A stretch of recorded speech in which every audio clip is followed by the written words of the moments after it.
Yo, hope everyone's having a productive week.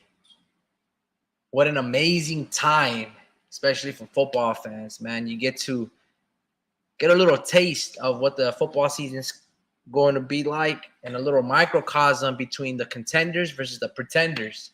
I thought the New York Giants were going to be a little more competitive. Obviously, I didn't expect a 40 burger on them, let alone a shutout.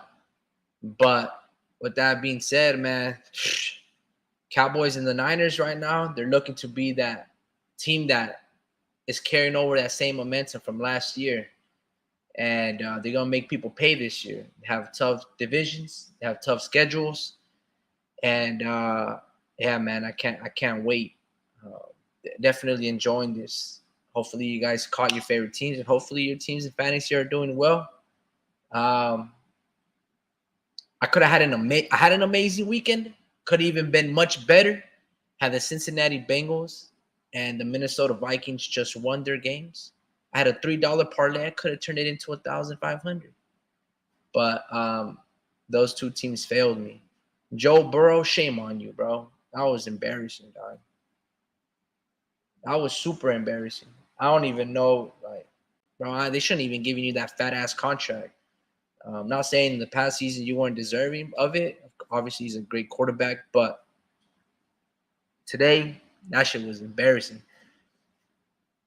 Um, as for the Minnesota Vikings, I don't know, bro. You can't get beat by the Buccaneers, especially with Baker Mayfield, man. He's got, I don't know, they got good weapons, but it's not the same. They had Tom Brady. But yeah, man, Cowboys and the Niners on the NFC side. A sleeper team, I would say, obviously, everyone's going to favor Detroit, especially after they're beating the Chiefs. But I'm going to have to say the New Orleans Saints. I believe the Saints are going to be a threat, especially once Alvin Kamara comes back and once Derek Carr gets to caught up to speed on how Chris Olave and Michael Thomas go about running their routes. I think they're going to have a pretty nasty team. With the additions of Tyrann Mathieu on the secondary, on the safety, yeah, man, the Saints will be good. And they also have the third easiest schedule of the season in the NFL, so I expect them to do extremely well. So yeah, man, I got Cowboys, Saints, Niners, Eagles being the top four best teams, and the Lions. And the NFC on the AFC is up for grabs. Obviously, we still got one more game tomorrow night between the Bills and the Jets to see who's going to hold it down. I think the Bills should dominate. Maybe like, I don't know, 31-20. I don't think highly of Aaron Rodgers. Again, every time he plays against the Niners, he gets his ass beat. But it's going to be really interesting to see how the Buffalo hold it down with their defense without Von Miller. Yeah, man, it's going to be a good season for football fans. Hopefully you guys enjoyed your guys' weekend. Hopefully your guys' team won. I'm a Niner fan, so they were incredible today, man. Brandon Ayuk, Christian McCaffrey, that defense, that was nasty. Obviously, I'm gonna just wait for Speed and Drew to get on here before I talk about Devin. It's gonna be a relatively short live, so I'm not gonna be on here for that long. Just to get back into the flow of things. A lot of good news. I'm not too sure if you guys watched the All Access between Canelo versus Jermell. It was okay. I mean, I don't know. I don't really think it was that much. I didn't think there was a lot of substance into it. I didn't think the production was all that great. Again, the difference that separates HBO and Showtime is that HBO, they're a storytelling platform, and they have the best writers, and their narration, there's just layers to it. It's like a little short film. It's like a little mini documentary, not just a camera following a person and you doing a quick little nice cuts in between here. Nah, man, there's a narrative. There's a story to be told. And Showtime, they have access to all these amazing fighters, but their substance in terms of promoting, it's pretty whack. But anyway, that's going to be an amazing fight. I thought the production was okay. Nothing special. Did saw that Canelo was learning the English language and learning online, which is pretty cool to see. Obviously, his English has improved. And aside from that, I don't really think I saw anything much more that was impressive.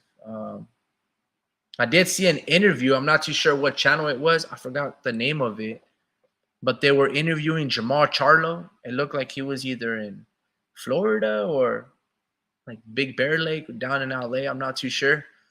But it was a pretty good little video, good little interview. It's like 20 minutes long. He's pretty open about certain things about leaving Texas just for a bit and then just kind of like stationing camp somewhere else. He does want to come back towards the end of the year. Not too sure against who. They did mention the name William Adames, but I think that would be. I think Jamal needs a easier tune-up. I'm not a mandatory, not a top 25 fighter. Hell, honestly, not even a top 50 fighter. He should fight somebody like top 100 because between 100 and 150 because again he's been absent for 2 years, and even though his conditioning or training, he might say, "Oh, that I'm back, that I'm sharp, that I'm sparring David Morrell."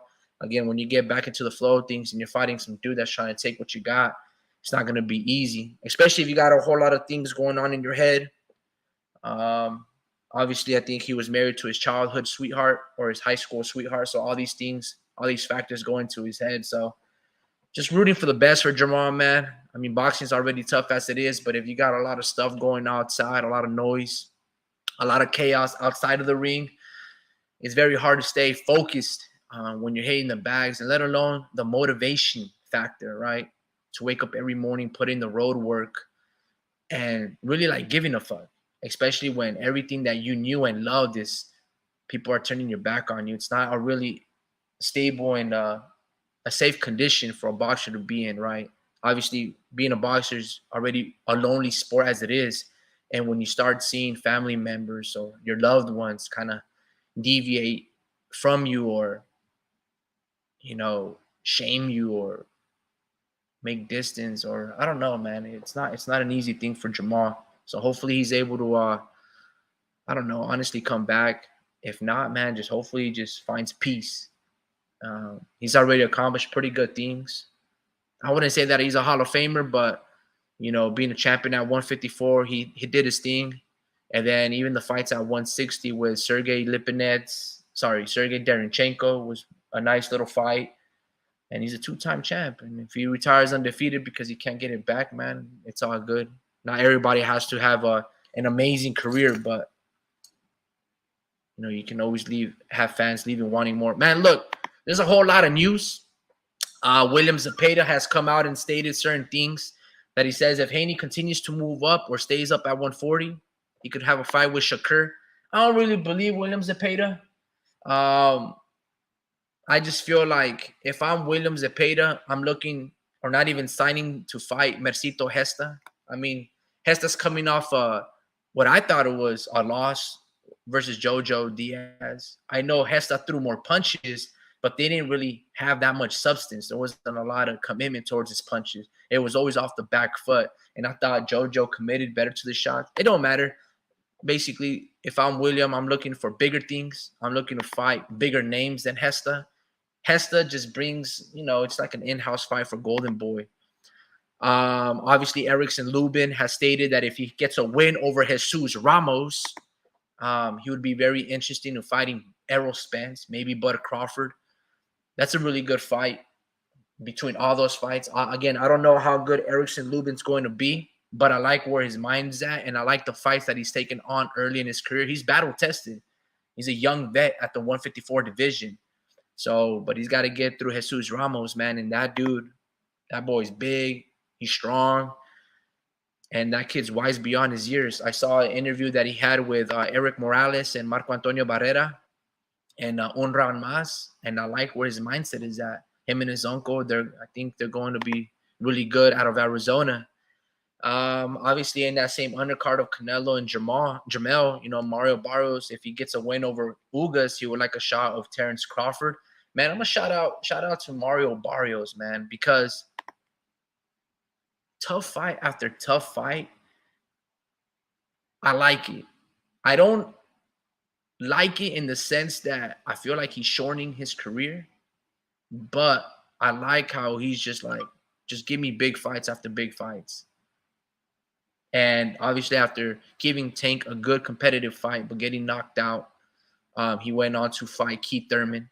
And then after Keith Thurman is Ugas. And if he beats Ugas, he will like Terrence Crawford. Man, just shout out to Mario Barros, bro, just for being that badass Native American warrior that he promotes himself to be. Shout out to him, man. I'm proud of Mario.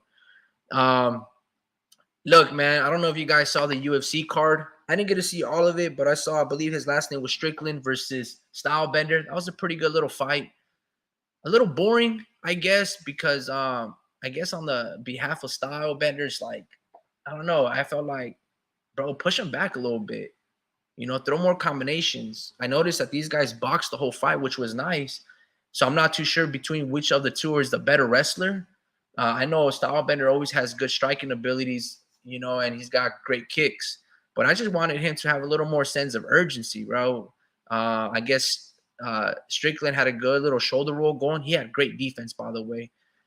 He was very focused on making Stylebender miss every single one of those kicks and then punching in between and throwing that looping right hand. Essentially, all he was throwing was a 1-2, and it was like a slapping, wild 3, and he was still connecting on it, man. I don't know if you guys have ever tried on those UFC gloves, but the padding on it, man, you can hurt a motherfucker really easy with that stuff. I feel like, me personally, I punch way harder with the UFC gloves than I do with my Canelo no boxing, no life gloves. Those UFC gloves are something really interesting for sure. So I don't know if you guys ever hit on the heavy bag or, just hit bare knuckle on like your water bags or, hand wraps. But yeah, man, those UFC gloves are pretty interesting for sure. But yeah, there's a whole lot of news in boxing. Obviously, you got the whole situation with Shakur Stevenson and Frank Martin, but I don't really care about that fight. For instance, like if Shakur were to fight Edwin de los Santos, I think that would be a much more interesting fight. And if Frank Martin were to go fight like, I don't know, Keyshawn Davis or what's the other guy over at PBC, Pitbull Cruz, I think those would be a little more interesting fights, man. I feel like Shakur right now, he's like pampering his resume. I don't like when I look at Shakur's resume, besides like Valdez, I'm like, bro, who else have you really fought, man? But I could be wrong. But it looks like these guys aren't going to hop on, so I'll probably end this live really short. Look, man, so you got big news out of Devin Haney. He's coming home to San Francisco. I know he was born in Oakland, but that's just the Bay Bridge across, right? And he's going to be fighting Regis Prograis probably December 3rd, December 9th, December 10th, one of them days in the Chase Center. I believe it's the Chase Center over there in where the Golden State Warriors play. I can't wait to be there. I'm going to cop some tickets. I'm going to go to that fight, man, because this might be the only time I ever get to see Devin Haney. And I'm pretty sure the tickets won't be that expensive because in relationship to it being a DAZN pay-per-view. So, like, the pay-per-view, I guarantee is going to be, like, above 50 to 60 bucks. You can probably cop yourself some tickets if you're in this area of Northern California to go watch and support Devin Haney live. You can probably buy yourself some $60 tickets. Probably $200 tickets will probably give you some good-ass seats. I don't know. We'll see when StubHub or AXS or all these ticket masters start putting out the things, the bids for that fight. But yeah, man, look. Part of me wants Devin Haney to go down to 135. Another part of me wants me for him to stay at 140, mainly because I don't want Shakur Stevenson. Man, you can call me a Shakur Stevenson hater. Now, I mean, I appreciate his talent. I just don't like the dude. And I can give you a whole list of reasons why I don't like that dude. But I just don't want Shakur to be undisputed. I just don't want that. Like, I'm not saying he can even beat Devin Haney. If like they fight, I'm gonna go with Devin Haney. I think Devin did great when he was young. Sure, Shakur landed the better eye-catching shots, but I thought Devin was holding his own. And in terms of when they started, yeah, Shakur there was a huge gap between like experience and dominant Shakur was over Devin. But now I feel in terms of what they've done professionally, that gap has closed. And Devin it's a much closer fight. Yo, what's going on, Speed? I need to know more about why you don't like Shakur Stevens. There's nothing to like, man. There's nothing to like about this guy. Like What about his again, smile? You like his smile? look, man. I don't care about a fighter's appearance. He can be ugly as hell. Look, I don't like. What about how he's Puerto Rican now? He's a Boricua. You Look, like bro. that? Listen. The reason I don't like Shakur is I don't really like his style. He's not very entertaining. That's one. Is it effective? Is he the best at 135? Possibly. But if he was the best, he would fight everybody. I don't like what I mean by that is like, sure, at 130, he fought Oscar Valdez and Robson Conceição. Those are really good wins. But it's like, bro, you just became unified. Go fight the other two belt holders. Go fight. I believe the time it wasn't Oshaki Foster, but Joe Cordina had the IBF, and I'm not too sure who had the other belt at 130. But I'm saying like I don't really like how he fights. I think he's boring. Um, Maybe he'll change. Who knows? I also feel like he's very rude and disrespectful, and I don't like the way he leeches off the success of Devin Haney. There's a lot of jealousy of that. I don't really like jealousy type of people. It's a nasty trait. Um, Especially if somebody opened the house and the couch to you, and his father would take you to camps, and then you turn back and you call that same man and you use the B word to describe that same person that gave you rides. I mean, talk about being ungrateful. So I don't really like Shakur in any aspect. I don't even have to bring up the incident. Hey, what's going on, Vince? I don't even have to bring on the incident what he had down in Florida when he was kicking and punching certain people. But like, I just don't like anything about Shakur, bro. Just bad vibes around that dude, and that smile, it's fucking malicious type of smile that you can ever have on a person. He's very savvy. He understands the boxing game. He's very cerebral in terms of opponent selection, in terms of like just everything about boxing, the business aspect, who he associates with, he understands it. Like he's never going to fail in any of that aspect when it comes down to boxing. This is his niche. He's a student of the game, not just inside the ring and learning tactics, whether it's offensive, defensively. Like as a business-minded person, he knows what the hell he's doing. But with that being said, I just don't like him. He's done a lot of like shisty ass moves that I'm just kind of like, damn, bro, like I would never. Especially when someone opens the door to you and you turn your back on them, hell alone even call them names. Like I'm not saying you gotta kiss ass and always be on good terms, but the last thing that you can do is ever disrespect that same people that like when you were essentially a nobody. You know what I'm saying? Yeah, yeah, I feel it, man. I feel it. So, Um, look, uh, I should let you know that it could be just a front. It could be just a whole act. You know that because I remember one time, especially when you have the Haneys involved, they're very good at they're very good at using media. They're very good at being accessible to fans and anybody asks a question, right? And I remember I was watching this one show, this guy named Punch Drunk. I think his name is Punch, not Punch with a CH, but an SH. Punch Drunk Boxing, and he had Bill Haney. He had Bill Haney on the live, and they was just and in fact he had Teofimo Lopez on the live. So it was a three-way live. We had a broadcaster, and then he had both fathers of Devin Haney and Teofimo Lopez together, but in split screen because they were in different parts of the world. So he was antagonizing. He was asking questions, and they were both rubbing each other wrong, just like talking bad about each other, but in jest, right? About how Teofimo Lopez would beat the brakes off of Devin Haney. Devin Haney's laughing at the dad, saying, "My son would outbox your son," and just going back and forth, right? And the conversation in the interview was very exciting. It went on for like about an hour when all of a sudden, uh, Mr. Bill Haney, I think it was in the city of New York or something like that.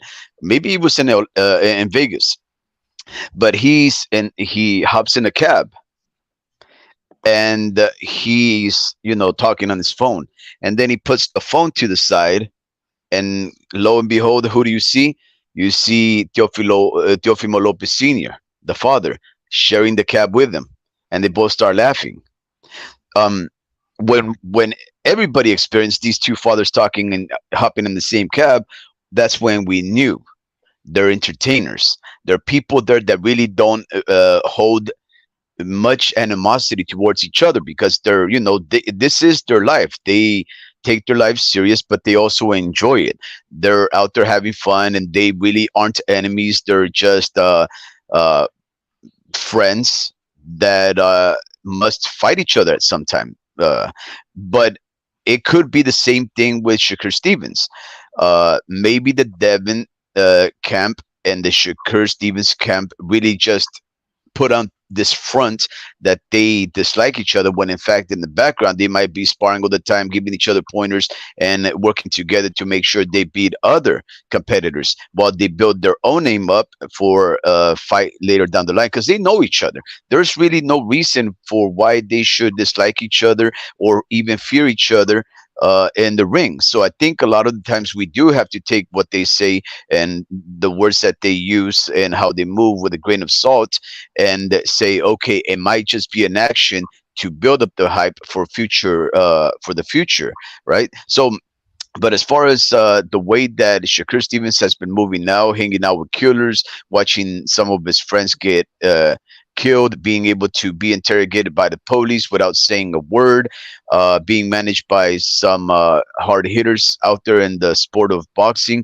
Yeah, you can say that he's turning into a gangster, tough guy, a person that's probably getting used to being, you know, uh, uh, around the bad influences, and maybe enjoying that kind of a lifestyle. So I do think there might be some truth to him becoming, like, a dislikable individual for the most part. But hey, as far as boxing, we do know that Shakur Stevens has been ducked.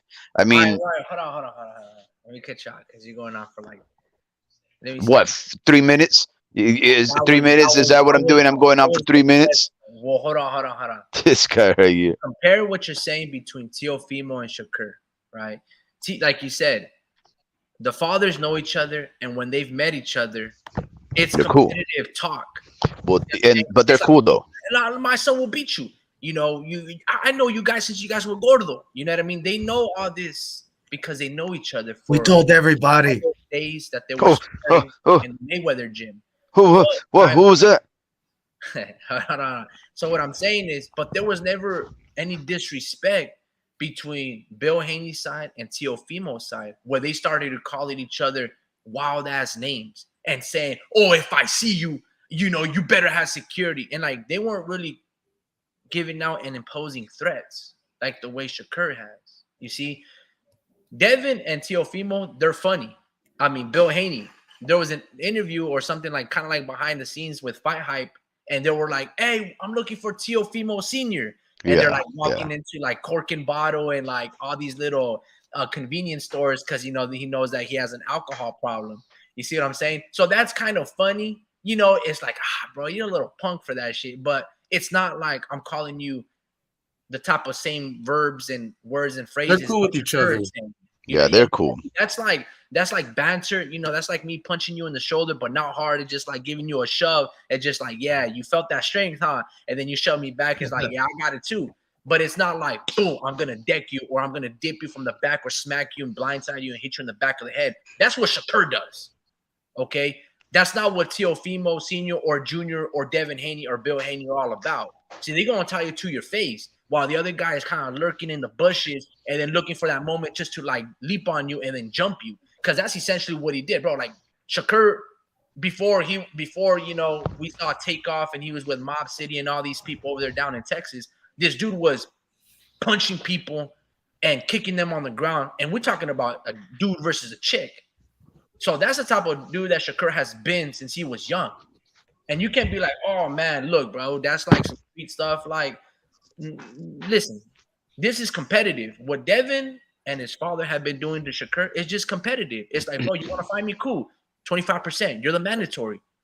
And then Shakur gets all offended and he's like, want to make it into some street turf type of thing. Like, bro, it's not that serious. Where Teofimo Sr. and his father, they do play the game. Yeah, he's like getting mad because Shakur Shakur wants to call Devin's dad a bitch, and then next thing you know, he says "fuck your mom" or something like that. Yeah, yeah, Something about his mom. It's like, and he gets mad about that. It's like, well, you called out his parents. He's gonna call out your parents. yeah, You know? Yeah, Like, but check this out. It's not even the act of calling out a parent. I will never do that. Yeah, You know what I'm saying? Unless Look. your dad is pulling some type of weird, and he wasn't. energy, but Bill wasn't. You Yeah. know, like you were saying, Speed. He does use the media. They are always controlling the narrative and being accessible to people, right? And his tone did shift a little bit when it came down to Shakur. Obviously, he didn't want his son to fight him that like immediately, Mhm. but like doesn't mean like that's a big fight. And then he was like, "Look, we try to fight you as well with Top Rank. They didn't want to sign us a fourth fight deal and Mhm. and have that fight with you." And then once we left, we still offered you the 25%. We're not due to give you 50-50.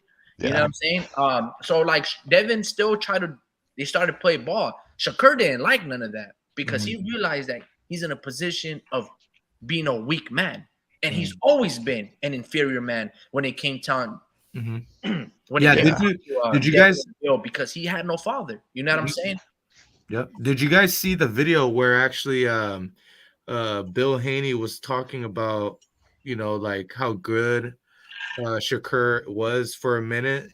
Like Yeah. somebody was recording it secretly or something like that. Well, he admitted it right there. He was like saying for years it was Shakur. Shakur was that guy in the amateurs, and he was saying something about the gap being this big, and then throughout the years it got closer and closer. And they said Yeah. now we're right here with him. But you Yeah. see, that's respect. Yeah, Like if I'm Bill exactly. Haney or Devin Haney, I don't have to control that narrative. That's Yeah, the truth. It's like, bro, yeah, that video was like 5 years old. I and stand on that 5 years ago. yeah. 5 years now into the present time, bro, that gap has closed. My son Mhm, beat Lomachenko. My son is undisputed. So mhm. yeah, you might have a little edge on them, but I guarantee you this: my son is gonna give you that work. Mhm. So it's like, I don't know why Shakur thought that was a big old flex. Like, bro, Yeah, that's not a big old flex. it's like And what it was? just shows the tendencies of your nature of who you are, bro. Yeah, Yeah, Yeah. so I did see that, Drew. It was So that's yeah, you big can on tell that. that the Haneys are very, yeah, but look,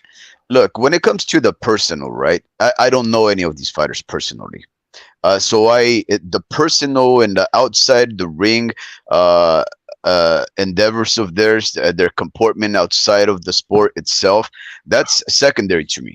The first thing that I like to focus on, and the way that I become a fan, is by the entertainment value that they provide to me personally, and that comes about with the fights that they take on, the way that they fight, and so forth and so on. In that sense, I could validate your opinion on why you're not a fan of Shakur by saying that you don't like his style. He's a boring fighter. Okay, that's a valid reason. But outside of the fact that he's a great boxer and maybe a douchebag outside in real life, that's just secondary, right? Because we should not fall in love with a fighter because their story resonates with us or their like of mind to us. I mean, if that was the case, then people would never have liked Mike Tyson. Mike Tyson was a horrible individual. For the most part, nobody would like Floyd Mayweather because he was, a very advantageous individual that always liked to, even disrespect the elderly and talk, humiliate racists by walking in with sombreros and things of that sort. So, I mean, but that's all entertainment, right? We That's not don't, racist. yeah, we don't really, we shouldn't care too much about how they are in real life. We should. Now, here's the thing, though. if you can have the whole package, right? Like if there's a person that they do other stuff outside the sport that just makes you interested in them, and then they get to fight in the ring and then they excel or they perform great, that's another element or another dimension to your fanaticism. But otherwise, I would say, look, if Shakur Stevens is becoming a D-bag in real life, as long as he puts Always up been. good fights. But as long as he puts up good fights. Now, here's the thing: if he hasn't been putting on good fights, okay, then start disrespecting or discrediting the guy. But here's the thing, though: we do know that people have been ducking Shakur Stevens, especially at 135. He's not able to get the work because William Cepeda doesn't want to take it. Isaac Cruz doesn't want to take it. Frank Martin, famously, just as of yesterday, even though they had agreed that Going they to were get gonna, recorded. yeah, they agreed that they weren't gonna go to a purse bid, a last hour deal. They said we're gonna take it, and then they just made the sanctioning bodies get off their back. The next day, they flipped it on them and said, "No, we're walking away from an alleged over Bro, $1 million plus bro, purse." T.O. was like, bro, you can do that? Fuck. I would have done that against I would have done that against Josh Taylor. For real. So let me say this. Let me say this. When it comes down to, that's enough about Shakur. But to your point, though, Speed, his last fight against that Japanese fighter Yoshino, that was Yeah, an amazing performance. I It thought that was. was the most dominant that I've seen Shakur in. Mhm. And again, being at 135, that's good. He's going to dominate that weight class for a while. Yeah. But look, okay, Frank Martin stepped aside, right? He's gonna be like whatever Frank Martin decides to do. Maybe he decides to fight Tank. Maybe he decides to fight Pitbull Cruz. Who knows? This is not the time for Shakur to cry and weep, bro. He can fight Edwin de los Santos. Hell, he can even fight Jermaine Ortiz. So there's fights at top rank. I don't know. Maybe you guys have heard this, but rumor has it that Lomachenko wants to fight George Kambosos. Oh my god. Now I know George Kambosos wants that fight, but I didn't know that Lomo would take that fight. For what belt? Probably for no belt. But I'm no just belt. saying, I feel like he's still in this mindset that he has to outdo Teofimo Lopez. Kind of like when he beat Loma. Loma went on to fight Nakatani. Then he went on to fight Richard Comey. And then now he wants to fight George Kambosos. It's like, bro, get over it, bro. You lost to Teofimo. Yeah. You know what I'm saying? It's just like, I think Loma said, I forgot what performance it was, but he goes, after that, I don't really want to fight that guy. I mean, what about Kambosos? You still want to fight him now? I don't know. Maybe it's just a rumor that I read online. Maybe it's just hearsay. I'm not exactly too sure. But now that you guys are here and we're going to keep the live pretty short, I got a question for you guys. Do you think Devin Haney will go back to 135 No, if he beats Regis Prograis at no, 140? no. And then do you think that Devin will be much more dominant at 140? No. So I think just like Shakur, Shakur looked like he benefited from moving up in weight because he looked great. I think it's the same for Devin. I think Devin's gonna look sharper. He's gonna have some pop in him, because the way he works out, bro. Like his strength and conditioning is like it's really good, bro. Like it's top tier, dude. And just I feel like he knows how to carry his weight when he moves up, and he has a length for it too. He's actually bigger, the bigger guy from out of Shakur, him and Shakur. So I think he'll fit in it well. He's You think actually, Devin's bigger than Shakur? I think Devin, yes, like extremities. I think he's like bone density. Oh, I mean not bone density, but like length and all that. Yeah, he's actually Okay. bigger, by like an inch. So let me just rephrase the question. Do you think if Devin beats Regis Prograis and gets the WBC belt at 140, you think he's coming back down to 135? I think he stays. You think he stays? I think he And you stays said the in. same thing too, Speed. You think he stays? Yeah, absolutely, homie Ricky. Absolutely true. Here's the thing, right? We saw when Devin Haney was taking on the rematch, if I'm not mistaken, maybe even the first fight with George Kambosos, how emaciated he looked. He looked drained. He looked parched. He looked sudden eyed. There was just so much about his facial demeanor that indicated I've outgrown this weight. Now, if I'm not mistaken, when he weighed and made the weight against Yoshino. no. We're talking about Devin Haney right now. Oh, When Devin Haney made the weight against Lomachenko, remember what happened in that? The weigh-ins usually take place about 2 o'clock in the afternoon, or Yeah, depending on what region of the world you're in. But for the most part, it's like around 3 or 4 o'clock over here Pacific time. So over there, maybe in New York, it's like 11 or so, right? Nonetheless, as soon as the sun broke the mountains, they made a special exception so that Devin Haney could weigh in. So he weighed in this Vegas time like around 7:15 in the morning. It was like maybe 8, no later than that. They made like a 5 or 6 hour exception for Devin Haney. And Lomachenko, of course, he was just like, go ahead. I don't care. I don't care about the weight. I'm here to beat you. But what I'm saying is this: Devin Haney could no longer endure the pangs of pain and of starvation and of weight cutting. He needed to make weight right then, there, now, or the fight was really going to be called off. Because, well, I'm not saying called off, but it was no longer going to be a championship fight because he would have to have 8 to replenish the weakened state that he was obviously feeling for him to demand a 5 hour earlier weigh-in. So he's been outgrowing this weight for about 3 fights now, and his physical appearance shows that. Now, I think it had to do something about Ramadan, didn't it? are you guys seeing the image right there on screen or no? let me see. Yeah. Look at that. Yes, yeah, Man, he looked real skinny, bro. yeah. So Yeah. that's I think that's the first one uh um with George Kambosos, but I'm talking about the weigh-in when Devin Haney fought Lomachenko. It wasn't even televised. We don't know what he weighed in. It was behind closed doors.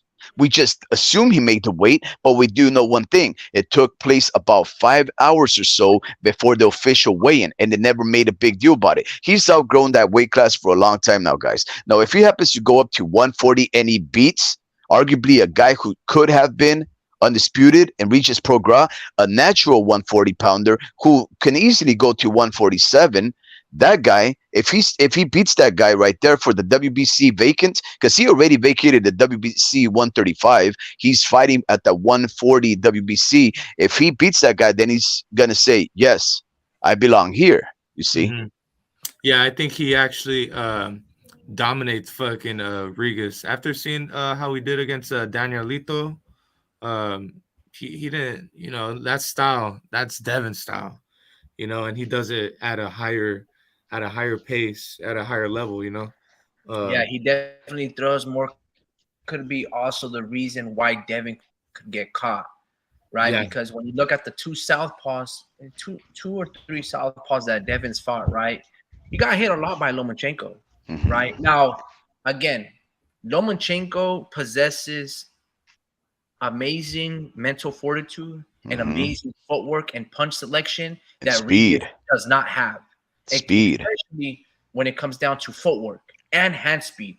Because Regas is not a combination puncher, right? Yeah, And his feet are very heavy, right? And you saw he had a rough time trying to cut off the ring and fight Danielito and find him, right? He couldn't really land anything. Now he did land a little left hand, but it wasn't even flush. It was almost kind of like if it was like a push, and he kind of hit him with the laces. mm, Um, Danielito and Devin have the same tangibles, same height, more or less, arm length, and then we know Devin has great footwork. So I wonder, and I'm curious if Devin can take Regas's punch. If he can take it, right? And what I mean by take it is not get flush. Like if he parries it, right? If he gets caught, I mean, I'm pretty sure Regas will put him down. But if Devin can, let me put it to you guys like this: do you think Regas hits harder than Linares? yeah, he definitely hits harder than Linares. Why? Why do you say that? Because because of the way it's the way he lands. It's the way he it's his low center of gravity, you know, his low center of gravity, and he actually has like a lower, like he has thicker legs, you know, and he actually is more stationary. He's more he sits down on his punches a lot more. I think and also you're talking about someone who's been fighting at 140 all of his career, you know, as to Linares, you know, Yeah. who actually has been fighting, who fought at what, 126? Yeah, he saw like 126, 130, 135, and then he had one fight at 140, Yeah. where he got dropped 4 times in the first round. Yeah, but that's the thing. He's more stationary. So this is what I'm gonna say. Yeah. I'm not gonna lie to you. I think Linares hits harder than Regis Prograis. What? Yeah, the reason why I say that is because when I look at the hand speed, right, of Linares, coupled with that lead right hand or just that nice 1-2 that he throws, I mean, he put down Lomachenko, bro. No one has been able to put down Lomachenko, right? Not even Teofimo Lopez. And you know Teofimo Lopez hits hella hard. And he set him on his ass. He made him fly and set him on his ass. Exactly. So I think punch per punch, because if you look at Regis's, when he throws his left hand, he doesn't ever really sleep people. It almost looks like a push. And then he'll go on and throw a flirt. I'm saying, like, what I mean by that is, I guess it's like Pacquiao and Marquez. I believe Regis has a very heavy hand. And it's like a big old push that just kind of loses your momentum and then you lose your balance, right? Mm-hmm. Where I think Linares has that snap, like that Pacquiao snap, where just like, boom, it's super fast. And once it hits you, you're like, oh, fuck. Yeah, he whips it. But it's He not whips his concussive punches. enough where you're going to stay down. Where Regis, it might be, and you're just like, oh, shit. But also, I look at it like, that's why I say I think Linares might hit a little harder, right? I could be wrong. Obviously, Regis is bigger, right? And he has much more punch tolerance. That's why he's been able to be a 2-time champion at 140, where Linares went up there and his punch tolerance was like 0. Like that was, bro, he got dropped like, essentially a journeyman, you know what I mean? Yeah. 4 times in the first round. Yeah. So, but his power still, I wouldn't even say his power carry. He just looked very small when he fought Baez. Mhm. Baez, I think that was his name. Okay. No. Payano. Nah, it wasn't Payano. Really? Nah, Is it that the was- one who knocked him out? It Now it was was like those Humberto Soto kind of fighters from Mexico. Payaso. Nah, You sure it wasn't Payano that knocked him out? Pablo Cesar Cano. Cano. Okay, yeah. It ain't Payano. But yeah, like I just think like Regis has heavy hands, but I also feel that he's very slow. Now, the one thing that Regis has going for him is he does have a lot of good head movement. And then with that head movement, it's a little deceiving where he'll slide and step to you, and then he throws that too. Now, when I was watching, the reason I bring this stuff up is because I was watching that fight with him and Josh Taylor, and it was really good, but it was very sloppy and very dirty. Like, I was very surprised how Regis decided to fight Josh Taylor's fight. Like, I think he decided, like, you know what, I'm not gonna move back. You know what I mean? And we're just gonna dog it out. And that's exactly what it was. It was a brutal fight, and Josh Taylor's eye looked nasty. But I don't know, man. I just feel like I think Devin should be able to dominate Regis pretty bad and pick him apart with the jab and the two, just mere off athleticism. And I think he's gonna have really good pop. Where I think Regis is not gonna be able. I don't know, man. I can just kind of see Devin Haney completely dominating him. Could be wrong. Yo, Hey, sorry for swerving off a little bit, but why is Linares calling out Ryan Garcia if he's lost his last 3 fights? That makes no sense. I don't know, man. I just feel like Linares wants a couple more runs, you know, to become a champion. That's why he's calling out Rolling. He's calling out Ryan. And honestly, I wish Linares was doing this like 5 years ago. Yeah, I know. Like back in 2018 when you Well, it wasn't around then. Like, I wanted you to do that. And now that you've gotten a little older, bro, like, I don't know if you're going to sell yourself out. You know what I mean? I love the promotion. I love all these little things that are like he's leaking, and like he probably teamed up with a great, production team or a camera guy or an editor because they're doing great content. But I'm just like, bro, I wish you were doing this way back then, bro, because like you had fucking momentum, and right now it's just like I don't know, man. You like upward near 40. I don't know, bro, but yeah, I hope he does get like a Ryan Garcia fight. In fact, that would be a good fight for Ryan. Yeah, it would be a good fight for Ryan. In fact, it would be a tough fight for Ryan because Ryan has a little quit in him. But we know that Linares has looked pretty shot his past few fights. But that's one thing, though. He doesn't have quit. You just beat it out of him, but Yeah. he doesn't have quit. So that'll be a very good test. But he's not the only guy who has. See, here's the thing with Linares. I don't think he's ever retired. I think he just got beat and people thought he retired, right? I think he's on the long hiatus right now, maybe 8 months so far. And after being at his age and having lost three in a row, people just assumed he was out the door, but he's not. But yet, guess who is out the door? And he's talking about coming back. And in fact, he has a fight, if I'm not mistaken, this week. Jamel Herring. Jamel Herring is like 40 years old. Linares is fighting Jack Catterall, bro. Next month. Oh, it's next Yeah. month? Yeah, on the 21st. Before I didn't mean to interrupt you, speak, but let me read a couple of the comments. Soul Dry says, dude looks like he belongs on a pirate flag. But he's talking about Devin Haney being awesome. Oh, come on. If Haney gets hit by Regis, he got hit by Loma, he'll get splattered. Regis is one of the hardest pound for pound punchers in the game. War Speed says Top Rank will have great fights in the upcoming weekend. Yes, sir. But the Golden Boy fight should be fun also and take place a little later. Channel surfing. Soul Dry comes back and has very heavy hands. Every punch takes something out of dude. I agree. I think Regis will wreck unless Haney runs all night. I think Haney's gonna have to run all night. I think it'd be a big mistake if he stat and try to exchange.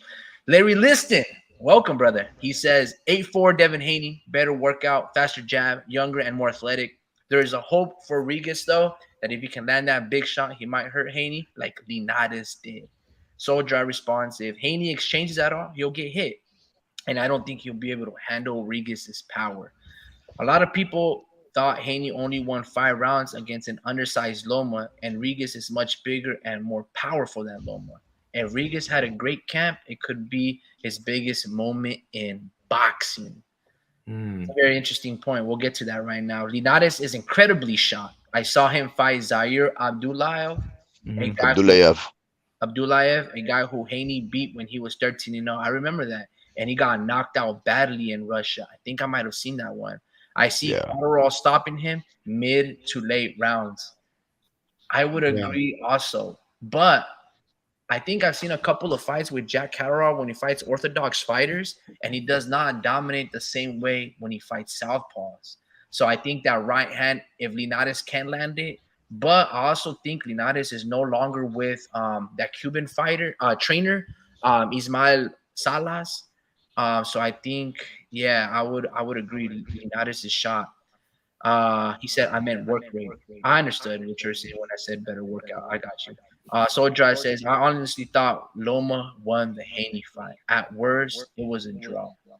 Yeah, man. I think a lot of the people would agree. I think all of us would agree, man. I thought, but even if he did lose, I'm still proud of Devin because he's still giving us the fights that we want. Yeah, good kid. And that right there, I can commend that any day of the week. Whether he won, it would have been nice to see Loma get all those belts because at his age, and I know he's been wanting all those belts, and he stuck around at 135. But honestly, I don't feel like Loma should hang it up. I feel like he should move down to 130, go fight Joe Cordina, Emmanuel Navarrete, and become undisputed at 130. And by then, Shakur maybe racks up a couple of 2-3 belts at 135. Let him clean out the division with all those guys that are, if Devin ever decides to relinquish those belts, and then boom, Loma can go up there and fight undisputed with undisputed. Loma, I don't see any signs of him slowing down. I like his punch resistance, his speed, his tolerance. I feel like he's better now than he was when he was younger. Really? I feel like he's taking on better and tougher fights now than like Miguel Mariaga, not Mason Menard, but the other Puerto Rican. Jason Sosa. I feel like Mhm. back then it was all promotion and all great proper matchmaking, and I feel now he's taking all like if you tell me Devin and Teofimo Lopez, those are Loma's hardest fights, and he had ever like Nicholas Walters when he was Lomachenko. So I feel like Loma has a lot.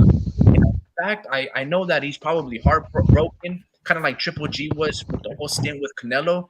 But I hope Loma doesn't retire or you know fall out of love with boxing, especially American boxing, politics and promotion aspects of it, because he has a lot to give. Uh, Who, Loma? yeah, Yeah. Loma for Oh sure. yeah, absolutely. Well, see, that's the thing though, guys. These are fighters that really do love the sport, right? Like Lomachenko, he loves the sport. Pacquiao, he loves the sport. Jamel Herring, he loves the sport. That's why Jamel Herring is fighting another undefeated fighter, 13-0, in a very small uh, sanctioned fight, and he's fighting a gentleman by the name of Nicholas Molina. All right, he's remember, Jamel Herring lost to Jermaine Ortiz, who was 15-0 undefeated. Then before Jermaine Ortiz beat him, and then decided to fight Lomachenko and lose to him. And prior to that, he fought his one stablemate, Shakur Stevens, who at that moment was 16-0, and he basically hung him up last year after Jermaine Ortiz. He said he was retired. And now, a year and a half afterwards, he's coming back to take on another undefeated fighter in a small venue with maybe not even any television broadcasting rights. So it's like these people fight not only for a living, but they fight for pleasure. And here's another one, Manny Pacquiao. If I'm not mistaken, he had an exhibition fight against a Korean named DK June or something, DK Young or DJ Koo, which is, I think he's like some kind of gym rat over there in South Korea. And he's a personality. And if I'm not mistaken, he's also fought Mayweather on an exhibition, and Manny Pacquiao went to have an exhibition. Now I know that an exhibition is not the same thing as a sanctioned fight, but what I'm saying is these guys have a niche, and they won't fight just because that itch brings them back. They'll never learn. They'll never learn to walk away when they're on top. You see, and Linares, I'm sure that Linares doesn't want to go down with the loss. In fact, Jamel Herring, he was quoted, and I paraphrase, he was quoted as saying, "I'm coming back because I want to leave the sport on a good note, which is on a victory." And if he beats a 13-0 fighter, yeah, I would say you should definitely walk away from the sport then. Well, I think that's what Linares is actually trying to do. His last win was against Carlos Morales, a fourth round KO. So I think he's trying to leave on a good note. It's just that he just keeps getting on the shit on end of the stick. And I think a dude like Jack Catterall is a good opponent. Um, but yeah, that's when's he fighting? Okay, yeah, the 21st of next month. So, yeah, man. So I think what were you saying before Linares? I'm sorry, I kind of zoned out. I don't know, but that's true. What Soul Dry says. It was heartbreaking to see Lomachenko cry. And in fact, I hope that was one of the most raw moments in the sport that we've seen in a very long time, right?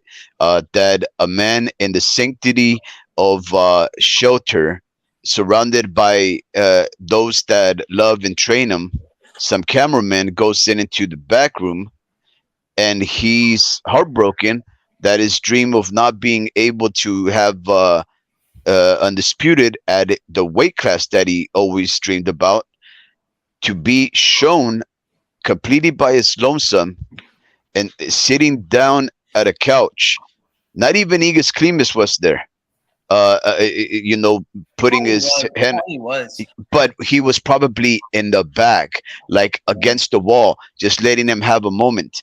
And he's intruded by a cameraman who reveals to the world before him, this is what it feels like to have your dreams shattered.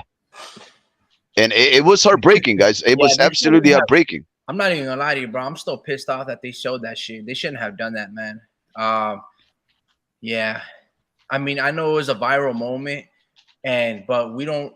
Yeah, man. I mean, They didn't they throw the also showed towel. it when Kodo. I forgot when Kodo lost the fight, and his wife was telling him like, "I don't want you to do this." And then Kodo has this one amazing line in Spanish where he's like, you know, what else am I gonna do? You know. I'll show you Yeah. guys that clip. So there's these moments where it is kind of it's heartbreaking, but I feel like, man, some of those things should be in private. I don't know, man. I didn't really like seeing Loma cry like that. I know he's gonna cry, like most people would, especially when you fight Mhm. so valiantly and it gets Yeah. basically taken away from you. But let me read some of these comments, man, because some of these things are hella funny. Um, they say, Yeah, so that's true, Soul Dry. when he cried, I wanted to cry. And then Larry goes, Frank Martin said no, so did Isaac. Haney made a Hmm. lowball offer, and Loma and Hmm. Cambosis refused to fight him. Shakur is the Hmm. ultimate A-side fighter, and they know it's a guaranteed loss.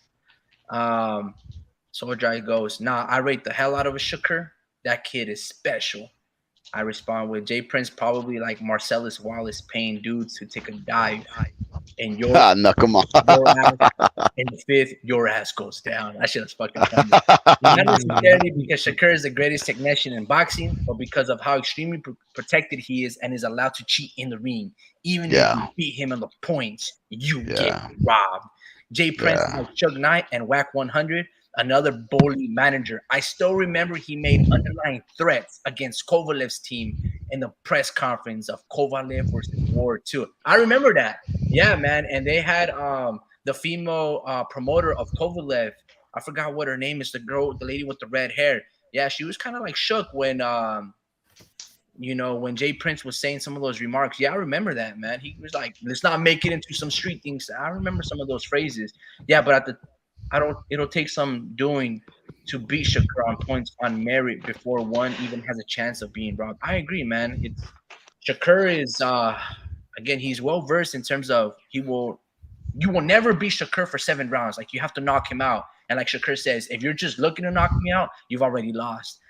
Um, Well, yeah, so Larry Liston goes the second his penultimate message. If you beat Shakur 8-3 or 7-5, you'll be lucky to even get a draw. He's already up 3-0 before it starts. Um, I think what he's referencing is how I think what he's referencing is how Shakur Stevens has mostly fought, and you know, the Prudential theater in New Jersey, if I'm not mistaken, to about three or so packed houses so far, whoa, and it's whoa, whoa, always whoa. been a Hold on. You missed out.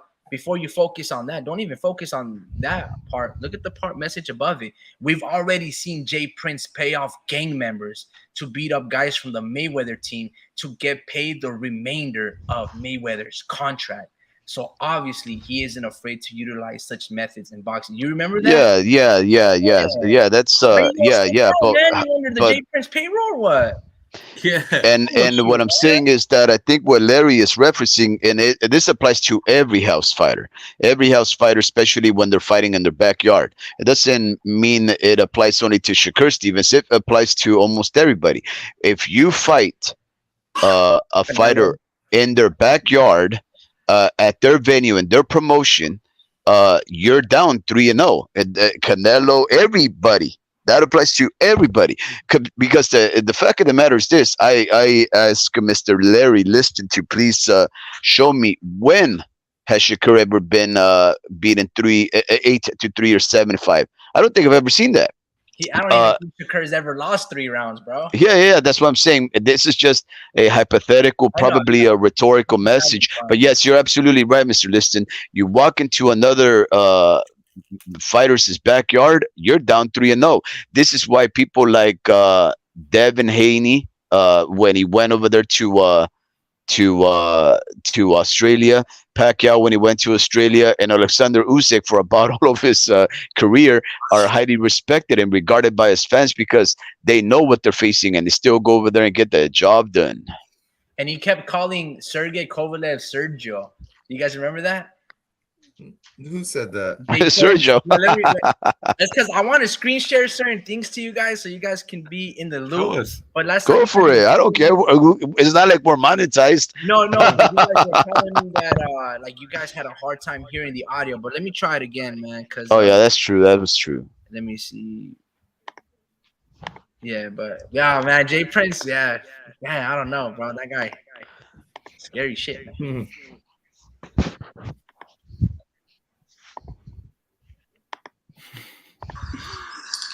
now for Team Warning.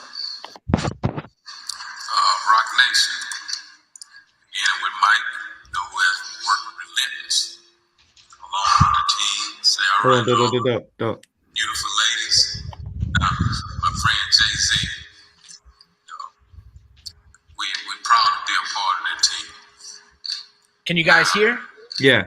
Yeah. Get out of the business over here. Co-log manager, let me begin with him. The man got up here and say he don't talk a lot, but as we can see, he had quite a bit to say. He said a lot, but he didn't tell the truth. And I like to shine the spotlight on some of those lies he told. As far as Andre Ward, as we all know, Andre Ward is a gold medalist. So when you become a gold medalist, that means you done fought not only people in Russia, people around the world. You know what I mean? He represented the United States of America in 2004 and won the gold medal. So that means you traveled the world, you defeated everybody that was before you. And, who can dispute that? So when one sit and say, one hadn't fought certain people in this state, we have a gold medalist here, which means we have the truth. And I keep telling these guys over here, beginning with Sergio, I keep telling them, you can't sell no fear to us. We being a guard. You know what I mean? We're not buying no fear about what you're going to do and, them frowns at the top of your head. That don't mean nothing to us. You know what I mean? That don't mean nothing to us because we didn't crack your code. You know what I mean? Your code has been cracked. And we're going to pick up where we left off come June 17th. We're going to go right there where we know you don't like it.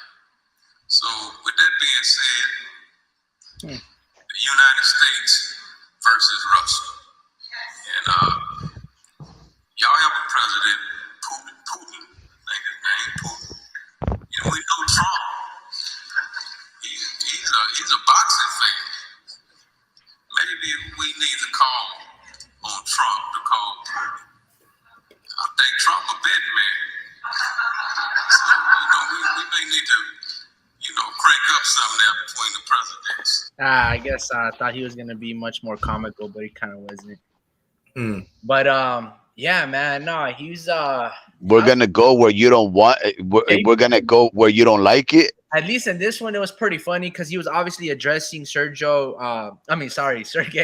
Kovalev's manager, Igis Klimas. I probably should have played the whole video. I wonder what Igis was saying.